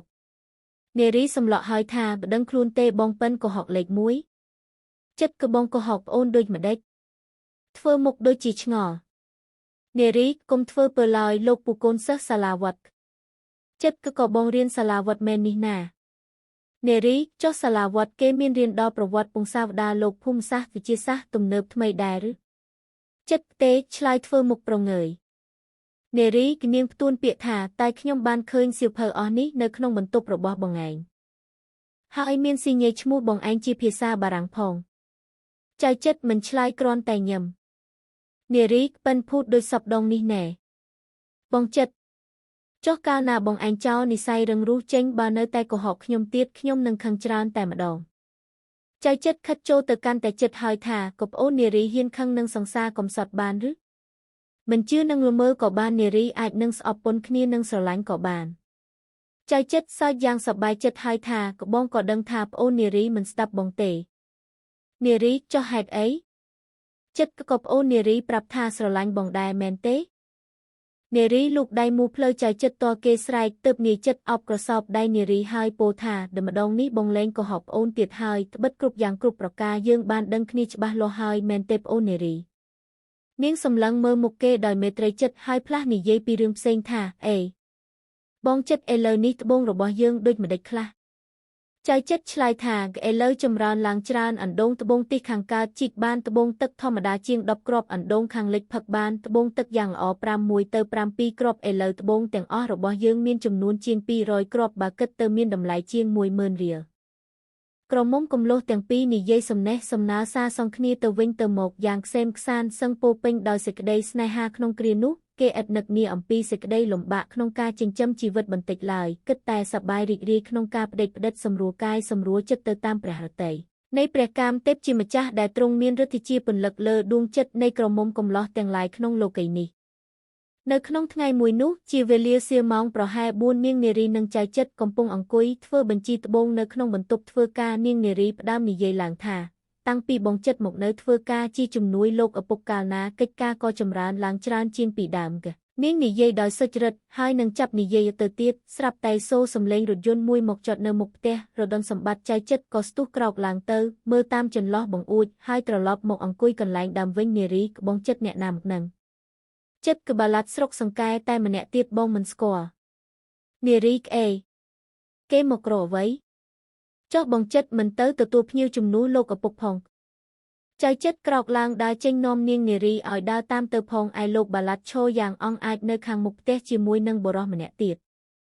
មានរាងមុំខ្មៅសក់ក្រញាញ់ភ្នែកក្រលួងចៅចិត្តដើរចូលទៅសួរយ៉ាងសុភាពទៀនប្រោសលោកអញ្ជើញមករកអ្នកណាតែលោកបាឡាត់គ្រាន់តែញាក់មុខហើយងាកទៅទទួលសំពះនាងនារីដែលឈរពីក្រោយចៅចិត្តរស់រាយប្រស្រ័យនឹងនាងដោយឥតរវល់នឹងចៅចិត្តដែលឈរជ្រងោនៅចំពីមុខនោះឡើយបាឡាត់គឺលោកឪពុកនៅទេខុននារីចាំនៅមើលទៅលោកប្រហែលជានៅក្នុងបន្ទប់មើលសៀវភៅខាងលើចុះលោកបាឡាត់មានធរៈអ្វី បាឡាត់គឺបាត់មានខ្លះដែរគឺខ្ញុំបាទនាំថៅកែផាន់មកទិញត្បូងដើម្បីយកទៅលក់ឯប្រេងគោគឺលោកបាឡាត់តបហើយខំញឹមឲ្យស្រស់តែត្រឡប់ទៅជាទាស់ភ្នែករបស់ចៅចិត្តជាបំផុតនាងនារីញឹមទទួលដោយកិរិយាទន់ភ្លន់ហើយនិយាយថាអញ្ជើញលោកឡើងទៅខាងលើឲ្យជួបនឹងប៉ានិយាយថ្លៃគ្នាចុះក៏ថាហើយនាងក៏ដើរនាំមុខភ្ញៀវឡើងទៅលើផ្ទះថ្នាក់លើជួបនឹងលោកឃ្លួងកំពុងដេកមើលសៀវភៅនៅលើកៅអីផ្ដៅលោកក៏ក្រោកឡើងនិយាយរាក់ទាក់ដោយសេចក្តីស្និទ្ធស្នាលថាអាមលោកបាឡាត់ឬអញ្ជើញមកខាងនេះចុះលោកមានធរៈអ្វីបាឡាត់ក៏ខ្ញុំបាទនាំថៅកែផាន់មកទិញត្បូងលោកបាឡាត់ឆ្លើយព្រមទាំងទាញកៅអីមួយឲ្យថៅកែផាន់អង្គុយខ្លួនឯងក៏អង្គុយលើកៅអីមួយក្បែរខាងនាងនារីឯចៅចិត្តឈោឃ្លាតឆ្ងាយពីនោះបន្តិចបិទមិនទាន់ទុកចិត្តមនុស្សចំណូលថ្មីរៀងធំភ្នែកក្រឡោតដែលឈ្មោះថាថៅកែផាន់នោះសោះលួងរតនសម្បត្តិញាកទៅខាងថៅកែផាន់ហើយសួរថាថៅកែត្រូវការទិញត្បូងបែបណាផាន់ក៏ខ្ញុំបាទតោងសុំពិនិត្យមើលសិនបើត្រូវចិត្តខ្ញុំបាទនឹងនិយាយថ្លៃទិញយកទៅលក់ឯប្រេងគោលួងបាទបានថៅកែវេលានោះត្បូងមានច្រើនពណ៌ផ្សេងទឹកល្អទាំងអស់ក៏ហើយលោកលួងងាកទៅខាងចៅចិត្តប្រាប់ថាចិត្តទៅយកត្បូងមកឲ្យថៅកែពិនិត្យមើលបន្តិចមើលចៅចិត្តដើរចូលទៅក្នុងបន្ទប់បាត់ទៅមួយស្របក់ត្រឡប់មកវិញកាន់ហឹបត្បូងដែលច្នៃហើយ2-3ហឹបយកទៅដាក់លើតុហើយបើកបង្ហាញថៅកែផាន់ថៅកែផាន់និងលោកបាឡាត់បើកភ្នែកក្រលួងការដែលបានឃើញត្បូងពណ៌ផ្សេងក្នុងហឹបនេះមានចំនួនដល់ទៅជាង200គ្រាប់ថៅកែផាន់ចាប់លើកឡើងពិនិត្យមើលដោយប្រុងប្រយ័ត្នហើយដាក់ទៅវិញនិយាយថាត្បូងអស់នេះទឹកល្អមែនប្រហែលជាមានតម្លៃច្រើនលោកឃ្លួងក្រវីក្បាលហើយថាដើមមិនសូវជាថ្លៃប៉ុន្មានទេមានតម្លៃថោកជាងឯប្រេងគោច្រើនរួចថៅកែផាន់ចាប់មួយគ្រាប់លើកឡើងមើលម្ដងទៀតហើយសួរថ្លៃថាទៀនប្រោសមួយគ្រាប់នេះតម្លៃប៉ុន្មានទៅលួងកយ៉ាងនេះទឹកល្អច្រើនមួយក្រាត់ថ្លៃ200រៀលក្នុងមួយគ្រាប់នេះប្រហែលជា4ក្រាត់ផាន់គូទៀនប្រោសថ្លៃបន្តិចបើចុះបន្តិចទៅទៀតបានទេលួងគឺមិនជាអ្វីទេបើថៅកែត្រូវការក៏ចុះជូនឲ្យបានខ្លះដោយសេចក្តីរាប់អានគ្នាផាន់ក៏ចុះថ្លៃប៉ុន្មានលោកឃ្លួងចាប់ត្បូងនោះមកពិនិត្យមើលម្ដងទៀតហើយថាក៏បែបនេះចុះជូនបានមួយក្រាត់8រៀលថៅកែផាន់មើលមុខលោកបាឡាត់ជាទំនងសូមឲ្យជួយគិតគូរថ្លៃផងឯលោកបាឡាត់ញាក់មុខប្រាប់ថាគួរសមហើយថៅកែព្រោះត្បូងបែបនេះមិនងាយរកទេក្នុងវេលានេះថៅកែក៏ញឹមឃើញធ្មេញស្វែងហើយនិយាយថ្លៃនឹងលួងថាជារឿងនេះទុកជាស្រេចទៅចុះតែវេលានេះខ្ញុំបាទមិនបានយកប្រាក់មកទេដល់ព្រឹកស្អែកខ្ញុំបាទនឹងយកប្រាក់មកជូនហើយទទួលត្បូងទៅផងមើលទៅប្រហែលជាត្រូវការចំនួនច្រើនគ្រាប់ផងលួងក៏បាត់បានអង្កលក៏បានខ្ញុំនៅផ្ទះជាតារាបបើអញ្ជើញមកគង់តែជួបខ្ញុំជានិច្ច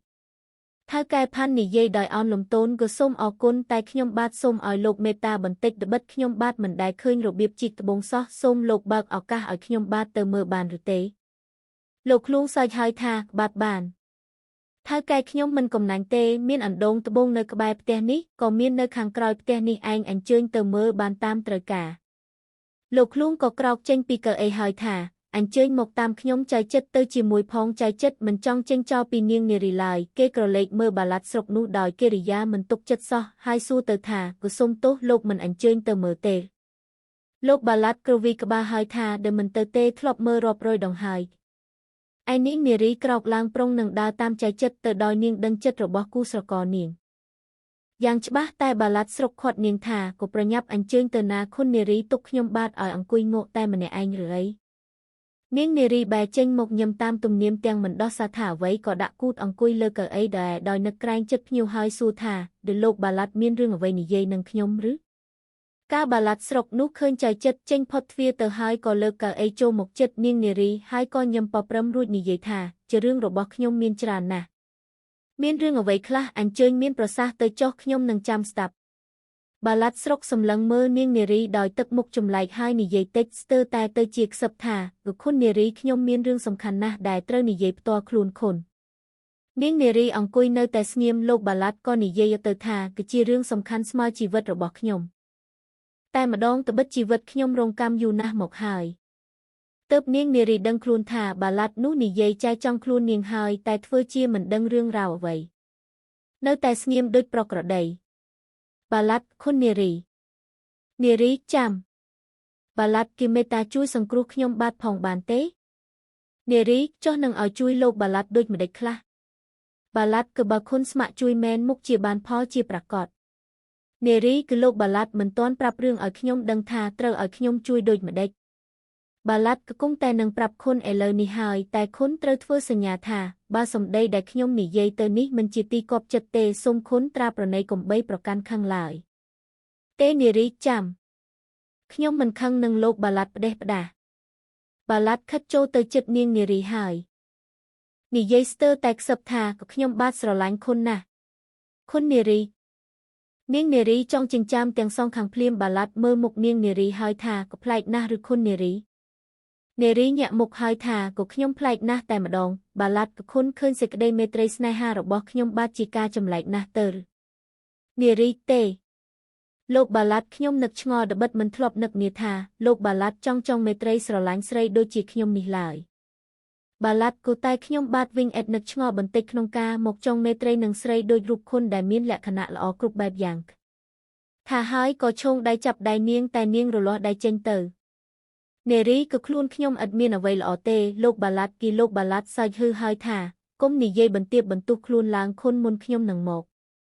និយាយជាមួយនឹងខុនខ្ញុំបាទគិតហើយគិតទៀតជាច្រើនត្រឡប់នៅទីបំផុតក៏ដាច់ចិត្តមកនិយាយនឹងខុននារីចុះលោកដាច់ចិត្តយ៉ាងម្ដេចបាឡាត់ក៏ដាច់ចិត្តថាត្រូវមកជម្រាបឲ្យខុនបានជ្រាបថាខ្ញុំបាទស្រឡាញ់ខុនជាសេចក្តីស្រឡាញ់ពិតប្រាកដដ៏បរិសុទ្ធចេញពីបេះដូងរបស់ខ្ញុំបាទចុះខាងខុនតើអាចបានឬទេថាខុនក៏ស្រឡាញ់ខ្ញុំបាទខ្លះដែរលោកបាឡាត់និយាយយ៉ាងទន់ភ្លន់ពីរោះស្ដាប់តែនាងនារីនៅតែយល់ថាចៅចិត្តរបស់នាងនិយាយពីរោះជាងនេះទៅទៀតទើបនាងឆ្លើយទៅវិញថាជារឿងនេះខ្ញុំតបលោកបាឡាត់មិនបានទេលោកបាឡាត់បើកភ្នែកធំហើយថាព្រោះហេតុអ្វីបានជាពាក្យខ្ញុំបាទមិនបាននារីព្រោះខ្ញុំមិនស្រឡាញ់លោកបាឡាត់ទេ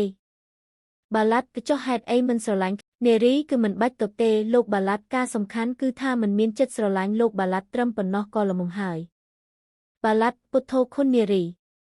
ខុននឹងសម្លាប់ដោយឥតចិត្តអាណិតអាសូរសោះឡើយឬនាងនារីមិនតបបាឡាត់គឺខុនកំពុងតែទម្លុះទម្លាយបំផ្លាញបំណងល្អនិងសេចក្តីមេត្រីស្នេហាដ៏សុចរិតស្មោះត្រង់របស់ខ្ញុំបាទក្នុងខណៈនេះហើយឬ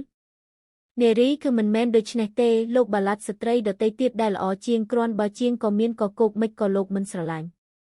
បាឡាត់ក៏ខ្ញុំបាទសូមផ្ញើជីវិតចំពោះខុនតែមួយប៉ុណ្ណោះនារីក៏បើលោកបាឡាត់នៅតែប្រកាន់ដូច្នោះគង់តែខ្វៀងទាំងអស់មិនបានអ្វីឡើយលោកបាឡាត់តច្រកក៏ក្រោកដើរវិលវល់តែក្នុងបន្ទប់នោះទ្រីរិះរោគសម្ដីនិយាយនាងនារីដើរទៅឯបង្អួចចោលភ្នែកក្រឡេកមើលទៅឯក្រោយផ្ទះចាំមើលផ្លូវចៅចិត្តរបស់នាងដោយនឹករំខានចិត្តនឹងបាឡាត់កំលោះនេះជាពុនពេកឯលោកបាឡាត់នោះក៏ដើរទៅឈរពាំងពីខាងមុខនាងហើយនិយាយថាក៏ខ្ញុំដឹងហើយហេតុអ្វីបានខុនមិនស្រឡាញ់ខ្ញុំឯនាងនារីឈរនៅតែស្ងៀមត្បិតនាងមិនត្រូវការស្ដាប់សម្ដីវាចាបាឡាត់នោះឡើយ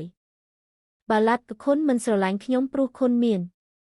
តោមនុស្សដែលខុនស្រឡាញ់រួចទៅហើយមែនឬទេនិយាយសើចដោយកិរិយាចំអកចំទុយនារីងាកខ្ជាប់មកមួយរំពេចខាងណាស់ដែលគេនិយាយមិនក្រែងចិត្តនាងសោះឡើយហើយនិយាយចេញទៅជាក៏ប្រយ័ត្នលោកបាឡាត់មនុស្សដែលលោកថានោះគឺនរណាកុំប្រើសម្ដីឈ្លានពានមកលើខ្ញុំខ្លាំងពេកណាលោកបាឡាត់កាន់តែសើចខ្លាំងឡើងទៀតហើយថាក៏ខ្ញុំមិនឈ្លានពានបង្កាច់ខុនអ្វីទេគ្រាន់តែនិយាយថាខុនមានគូស្រកររបស់ខុនរួចទៅហើយខ្ញុំនឹងប្រាប់ឈ្មោះឥឡូវក៏បាននារីណូណាហ៊ីនាងសួរទាំងខឹងបាឡាត់គឺចៅចិត្តនោះឯងមែនចៅចិត្តវាក្មេងកំលោះរូបស្រស់សម្ដីផ្អែមតែវាទីតក្រដូចមនុស្សសុំទានគេមែនទេថាហើយក៏សើចក្អាកក្អាយនារីលោកអួតខ្លួនវិសេសវិសាលយ៉ាងណាបានជាហ៊ាននិយាយសង្កត់សង្កិនបន្ទុះបង្អាប់គេយ៉ាងនេះបើទុកជាគេទីតក្រក៏ទីតតែទ្រព្យសម្បត្តិប្រាក់មាសតែគុណសម្បត្តិសុខភាពរៀបរយជាសុភាពបុរសជាកូនប្រុសមែននោះចៅចិត្តមានសពគ្រប់ឯខ្លួនលោកមានតែប្រាក់មាសមែនហើយលោកអាចទិញដូររបស់អ្វីបានតាមត្រូវការតែលោកមិនអាចយកប្រាក់មកទិញសេចក្តីស្នេហារបស់ខ្ញុំបានទេ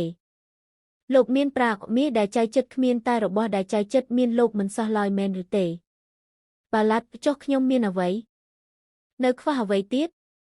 នារីសុភាពបុរសនិងសភាវៈជាកូនប្រុសបាឡាត់ក៏នេះមិនមែនកូនប្រុសទេ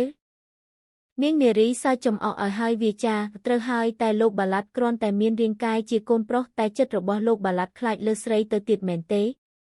បាឡាត់ក៏ខ្លាចលើស្រីទៅទៀតនិយាយផ្ទួនពាក្យហើយសួរទៅទាំងខឹងថាចុះហេតុអ្វីក៏ខុនហ៊ាននិយាយប្រមាថខ្ញុំដូច្នេះនារីក៏ខ្ញុំឥតមាននិយាយប្រមាថខាតទានអ្វីលោកទេ តែនិយាយតាមត្រង់ទេតើលោកភ្លេចហើយឬការចោលប្លន់នៅកណ្ដាលព្រៃអ្នកណាហ៊ានចេញទៅទោជាមួយចោលហើយអ្នកណាទៅពួនយកតែព្រះអាយុនៅក្រោមរយន្តបាឡាត់គឺខណៈនោះវាគ្មានកំភ្លើងនៅនឹងខ្លួនខ្ញុំទេខុនក៏ដឹងស្រាប់ហើយនារីសើចហើយថាបើទុកជាមានក៏មិនហ៊ានបាញ់ដែរមនុស្សកំឡាចបែបនេះមានតែរត់បាត់ជើងសព្រាបឲ្យរួចខ្លួនប៉ុណ្ណោះលោកបាឡាត់កាលត្រូវសម្ដីស្រីប្រមាថមើលងាយដូច្នេះក៏បើកភ្នែកក្រឡោតច្រឡោតខឹងជាខ្លាំងរួចចាប់ដៃនាងនារីទាំងពីរច្របាច់ណែនហើយប្រាប់ថាកុំឈប់និយាយទៀតខ្ញុំនឹងសងសឹកអំនួតខុនឥឡូវនេះឯងនាងនារីខំរលាស់ចេញជាប្រញាប់តែលោកបាឡាត់កាន់តែច្របាច់ខ្លាំងឡើងទៀតហើយស្រវាអប់នាងផងនារីក្លែងខ្ញុំលោកបាឡាត់លោកមានអំណាចដូចម្ដេចបានហ៊ានធ្វើដូច្នេះហឺនារីស្រែកឡើងបាឡាត់គីមិនអួតទេតែហ៊ានធ្វើព្រោះស្រឡាញ់ទេតាឲ្យខ្ញុំថប់ដោយស្រួលទៅវិញហើយខំប្រអប់នារីណែននាងនារីក៏ខំបំរះពេញកម្លាំងទៅជាចំបាប់ប្រចាប់គ្នាអឹកថឹកឡើងតតែទ្វារបន្ទប់របើកចេញលេចរាងកាយចៅចិត្តស្ទុះបាញ់ត្រង់សម្ដៅទៅលោកបាឡាត់ចាប់កន្ត្រាក់លោកបាឡាត់នោះចេញលោកបាឡាត់ភ្លាត់ចំណាប់មិនបានការពារខ្លួនទើបត្រូវចៅចិត្តតដួលភ្នាចង្ក្រាងនៅក្នុងបន្ទប់នោះឯងចិត្តក៏អាក្រក់អីម្លេះអ្នកបាតនេះចៅចិត្ត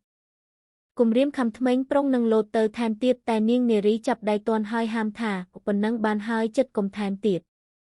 លោកបាឡាត់ស្ទុះក្រោកឡើងប្រុងលោតមកសងសឹកវិញស្រាប់តែលួងរដុនសម្បត្តិនិងថៅកែផាន់ដើរចូលមកក្នុងបន្ទប់នេះទើបលោកបាឡាត់នោះតិចងក់លោកលួងងាកទៅមើលមុខចៅចិត្តហើយបែរមកមើលមុខលោកបាឡាត់ដោយលោកមានសេចក្តីញឿងឆ្ងល់ណាស់ទើបលោកសួរថាកើតរឿងអីចៅចិត្តទើបមានសូរអឹកថឹកស្ទើរតែនឹងឃ្លីជញ្ជាំងផ្ទះចៅចិត្តមិនឆ្លើយស្រាប់តែនារីស្ទុះទៅអោបឪពុកហើយថាប៉ាលោកបាឡាត់នោះអាក្រក់ណាស់លួងគឺវាមិនលោកបាឡាត់ធ្វើអីលោកលួងសួរកូននារីចំបាប់ខ្ញុំគ្រូល្អបានចៅចិត្តចូលមកតន់កុំអីថាហើយនាងយំខ្សឹបខ្សួរយ៉ាងខ្នាន់ខ្នាញក្នុងចិត្តជាទីបំផុតលោកលួងទទួលស្ដាប់ពាក្យកូនទើបដើរចូលទៅចិត្តលោកបាឡាត់នោះហើយនិយាយថាហេតុអីក៏លោកហ៊ានធ្វើអំពើច្រឡំខាងដោយឥតអៀនខ្មាស់ដូច្នេះខ្ញុំបាទសេពគប់នឹងលោកដោយជឿទុកចិត្តថាលោកជាមនុស្សល្អជាក៏យានមិត្តរបស់ខ្ញុំឥឡូវលោកបែរជាស្នងសងគុណខ្ញុំដោយសកម្មភាពដូច្នេះនេះល្មមឈប់សេពគប់រាប់រកគ្នាពីថ្ងៃនេះទៅលោកបាឡាត់និយាយសម្ដីទន់ទៅរកលួងរដុនសម្បត្តិថាក៏ខ្ញុំបាទបានជាខុសទៅហើយសូមលោកអត់ទោសឲ្យម្ដងចុះលោកលួងធ្វើជាសាច់សោះក្រោះហើយថាគឺលោកបាឡាត់បានដឹងថាខ្លួនខុសនោះវាហួសវេលាទៅហើយតែលហើយចុះខ្ញុំមិនប្រកាន់ទោសបីអ្វីទេត្រង់ដែលលោកមកធ្វើល្មើសលើខ្ញុំជាទម្ងន់ក្នុងគ្រានេះខ្ញុំអត់ទោសឲ្យតែយើងត្រូវលែងស្គាល់រាប់អានគ្នាទៅទៀតត្បិតអំពើដែលលោកបានធ្វើកាលបើលោកដឹងខ្លួនថាខុសនោះនំទ្វារចេញសំគួរតែលោកដើរចេញទៅកុំបីចូលមកវិញទៀតឲ្យសោះលោកលួងថាហើយក៏បែរចេញទៅរកថៅកែផាន់ហើយប្រាប់ថាពួកខ្ញុំនឹកស្ដាយណាស់ក្នុងព្រឹត្តិការណ៍ដែលកើតឡើងអំបញ្ញមិញនេះថៅកែផាន់មិននិយាយថាដូចម្ដេចដើរសំដៅទៅរកលោកបាឡាត់ទេស្មាតិចហើយថាទៅលោកបាឡាត់កុំបីតូចចិត្តទុំសវ័យព្រោះអំពើដែលលោកបានធ្វើមកនេះជាការខុសពិតហើយក៏ដឹកដៃលោកបាឡាត់អោនមុខដើរចេញតាមទ្វារនោះទៅខាងឯលោកលួងក៏មិនបានប្តឹងផ្តល់ដែលជាការរឿងរ៉ាវឲ្យវែងឆ្ងាយទៅទៀតដោយលោកនឹកថាជាគ្រោះថ្នាក់របស់លោកនិងបុត្រីរបស់លោកទើបសេះរឿងនេះទុកត្រឹមប៉ុណ្ណេះវេលាប្រឡប់ចូលយប់សន្យាព្រះចន្ទ្រារឡើងពីបូប្រាទិសយ៉ាងត្រចះត្រចង់ព្រឹត្តិការណ៍ដែលកើតឡើងពីពេលរសៀលមិនទាន់រលត់បាត់ពីខួរក្បាលរបស់ចៅចិត្តវេលានោះចៅចិត្តកំពុងអង្គុយបណ្ដែតចិត្តទៅតាមអារម្មណ៍ដែលគិតនឹកនៅនារបៀងផ្ទះចោលភ្នែកក្រឡេកមើលទៅលើមេឃឃើញពកមួយដុំធំកំពុងអណ្ដែតត្រសែតទៅទិសខាងកើតស្ដាប់សំឡេងស្លឹកឈើសូរប្រាវដែលត្រូវខ្យល់បក់សុននៅខាងផ្ទះជិតខាងក៏ព្រុសកឹកកងហើយស្រែកលូយ៉ាងលន្លង់លន្លោចចៅចិត្តក៏ចាប់ផ្លឹកនឹកដល់ឪពុកដែរអានិកកម្មទៅហាក់ដូចជានៅថ្មីនឹកឡើងវេលាណាទឹកភ្នែកក៏ហូរស្រាក់មកដោយមិនដឹងខ្លួនប្រានហើយនឹករលឹកដល់បណ្ដាំរបស់ឪពុកមុនដែលបានលះបង់លោកនេះទៅចៅចិត្តគិតឃើញថាខ្លួនរបស់ខ្លួនឯងពិតខំតាំងខ្លួនប្រានឡើងមកនេះគិតទៅគិតមកគំនិតចៅចិត្តជាប់នៅទៅលើរូបនាងនារីទាំងអស់នាងនារីតែមួយដែលអាចជួយញ៉ាំងជីវិតរបស់គេឲ្យស្រស់បោះផូរផង់ទៅមុខប្រសិនបើបែរជាមិនសម្រេចដូចបំណងជីវិតរបស់ចៅចិត្តស្ទើរតែទៅជាសោះសូនអត់រីករាយឡើយតែគេជឿជាក់ក្នុងសេចក្តីមេត្រីស្នេហាវៀងនារីនិងខ្លួនគេជាទីបំផុតនឹកដល់ត្រង់នេះចៅចិត្តក៏ញឹមប៉ប្រឹមតែម្នាក់ឯងហើយគេក្រោកឡើងដើរចូលក្នុងបន្ទប់ប្រាស់ខ្លួនដេកលើពូកខ្នាតតូចដែលនាងនារីដេកឲ្យដោយដៃរបស់នាងទម្លាក់មុងទាញភួយមកដណ្ដប់ប្រុងស្មារតីនឹងដេកឲ្យលក់សប្បាយ អាកាសនោះវេលាយប់ជ្រៅទៅនៅស្រុកប៉ៃលិនត្រជាក់ខ្លាំងបន្តិចផ្ទៃមេឃស្រឡះប្រាស់ចាក់ពកដួងចន្ទរហាក់ដូចជាបណ្ដែតនៅលើកំពូលភ្នំប៉ៃលិនបញ្ចាំងពន្លឺស្អាតសាច់ចូលតាមចន្លោះបង្អួចមានខ្យល់រំភើយបក់ចូលមកប៉ះនឹងខ្សែមុងរវិចសូរសាប់ឆ្កែព្រោះនិងសូរលូនៅតែឬមិនដាច់សំឡេងចៃចិត្តដេកសម្លឹងមើលដួងចន្ទរហើយធ្មេចភ្នែកចិត្តតែនឹងដេកលក់ទៅហើយប៉ាងប៉ាងសូរកាំភ្លើងលាន់ឡើងនៅក្បែរខាងបរិវេណផ្ទះដូចជាដាស់ចៅចិត្តដែលចិត្តលក់ឲ្យភ្ញាក់ឡើងវិញហើយគេបានស្ទុះក្រោកឡើងយ៉ាងប្រញាប់ប្រញាល់អង្គុយចាំស្ដាប់ឲ្យជាក់ច្បាស់តើមានហេតុអ្វីកើតឡើងភ្នែកសម្លឹងមើលកាំភ្លើងដែលព្យួរនៅនឹងជញ្ជាំងខាងក្បាលដំណេកជារបស់ដែលលួងរដុនសម្បត្តិឲ្យទុកបង្ការអន្តរាយស្ងប់ស្ងាត់ទៅមួយស្របក់ប៉ឹងប៉ឹងប៉ឹងប៉ឹងសូរក៏លាន់នៅឡើងទៀតជាច្រើនណាត់ចៅចិត្តក៏ស្ទុះក្រោកឡើងចាប់កាំភ្លើងស្ទុះចុះពីផ្ទះមកស្រាប់តែឃើញភ្លើងភ្លឺរន្ទាលអស់ទាំងភូមិទើបរត់ទៅផ្ទះពួកកម្មករក៏ឃើញពួកកម្មកររួមផ្ដុំគ្នាខ្លះកាន់កាំភ្លើងខ្លះកាន់លំពែងខ្លះកាន់ដាវប្រុងខ្លួនជាស្រេចសូរកាំភ្លើងលាន់នៅច្រើនទៀតជាច្រើនណាត់ព្រមទាំងសូរហូររបស់ពួកចោរយ៉ាងអឹកថឹកបន្តិចស្រាប់តែសូរស្រែកអេះនៅលើផ្ទះធំចៅចិត្តចាំច្បាស់ថាជាសំឡេងរបស់លួងអាពួកនេះអាក្រក់ណាស់វាឃើញផ្ទះណាមានទ្រព្យសម្បត្តិវាតែងនាំបក់ពួកវាចូលប្លន់គឺនេះជាសំឡេងតាសុនអ្នកបរថយន្តរល្វើយមកតាមខ្យល់ចៅចិត្តដឹងប្រកាសជាមានពួកចោរចូលប្លន់ក៏នាំពួកកម្មករចេញទៅសម្ដៅផ្ទះធំយ៉ាងរស់រាន់ក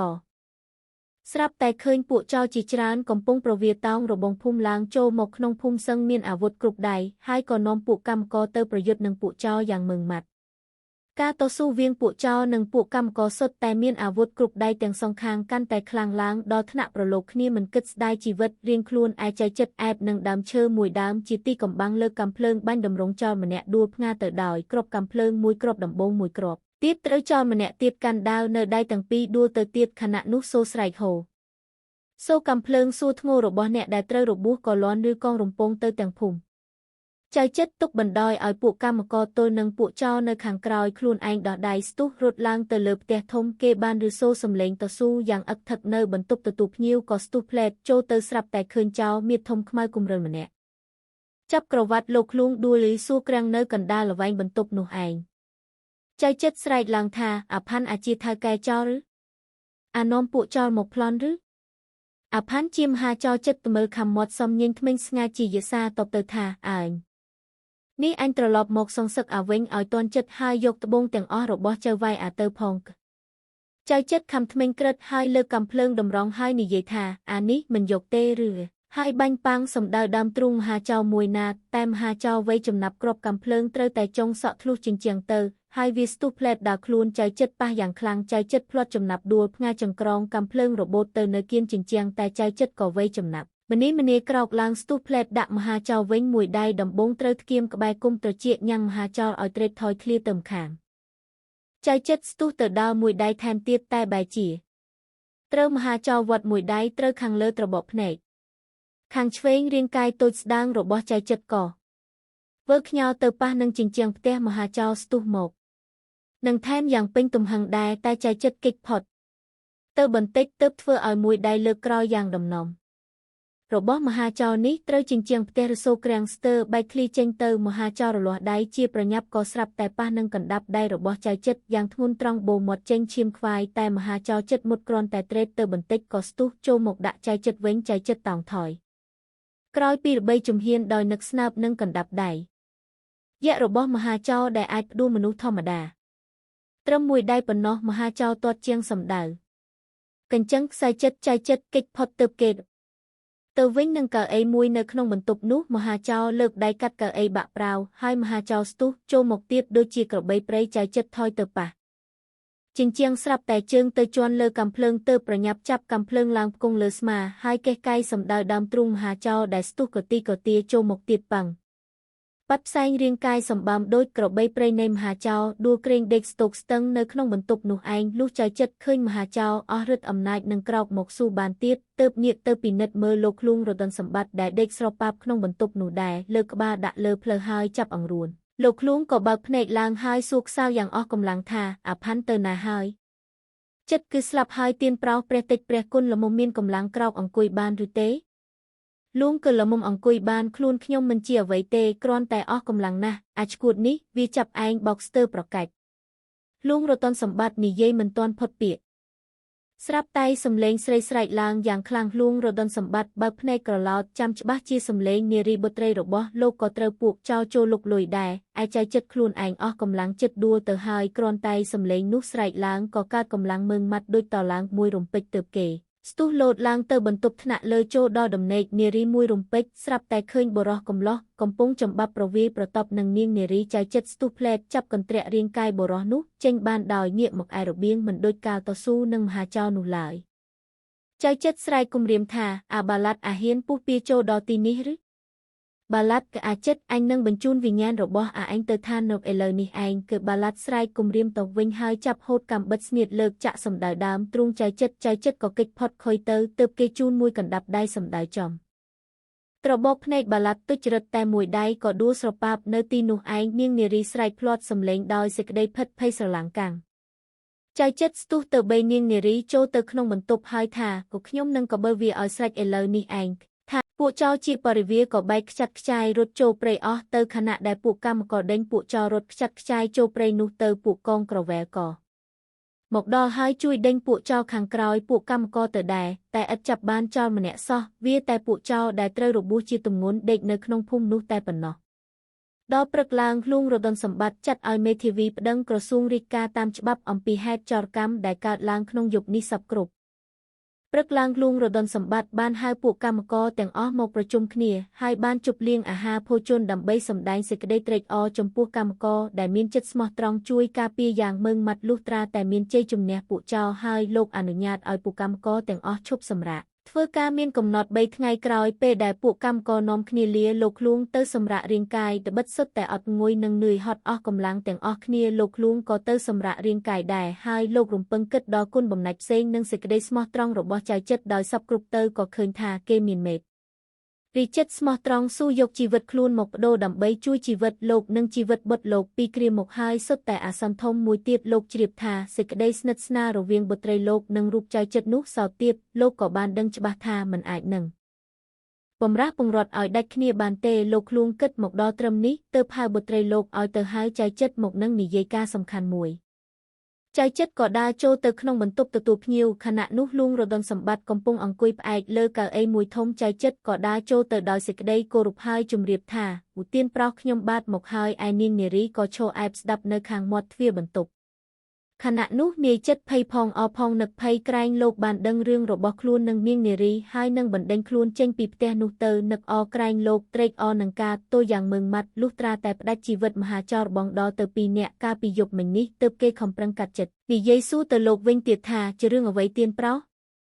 លោកឃ្លួងក្រហមតិចហើយថាជារឿងសេចក្តីគប់គូនឹងគុណបំណាច់អ្នកឯងនឹងណាមចៅចិត្តឬពាក្យនេះបានធូរចិត្តដូចគេលើកភ្នំចេញពីទ្រូងលោកឃ្លួងនិយាយដោយទឹកសម្ដីចេញទៅដោយសេចក្តីមេត្តាករុណាថាតើគុណអ្នកឯងខ្លះទេខ្ញុំត្រូវតែ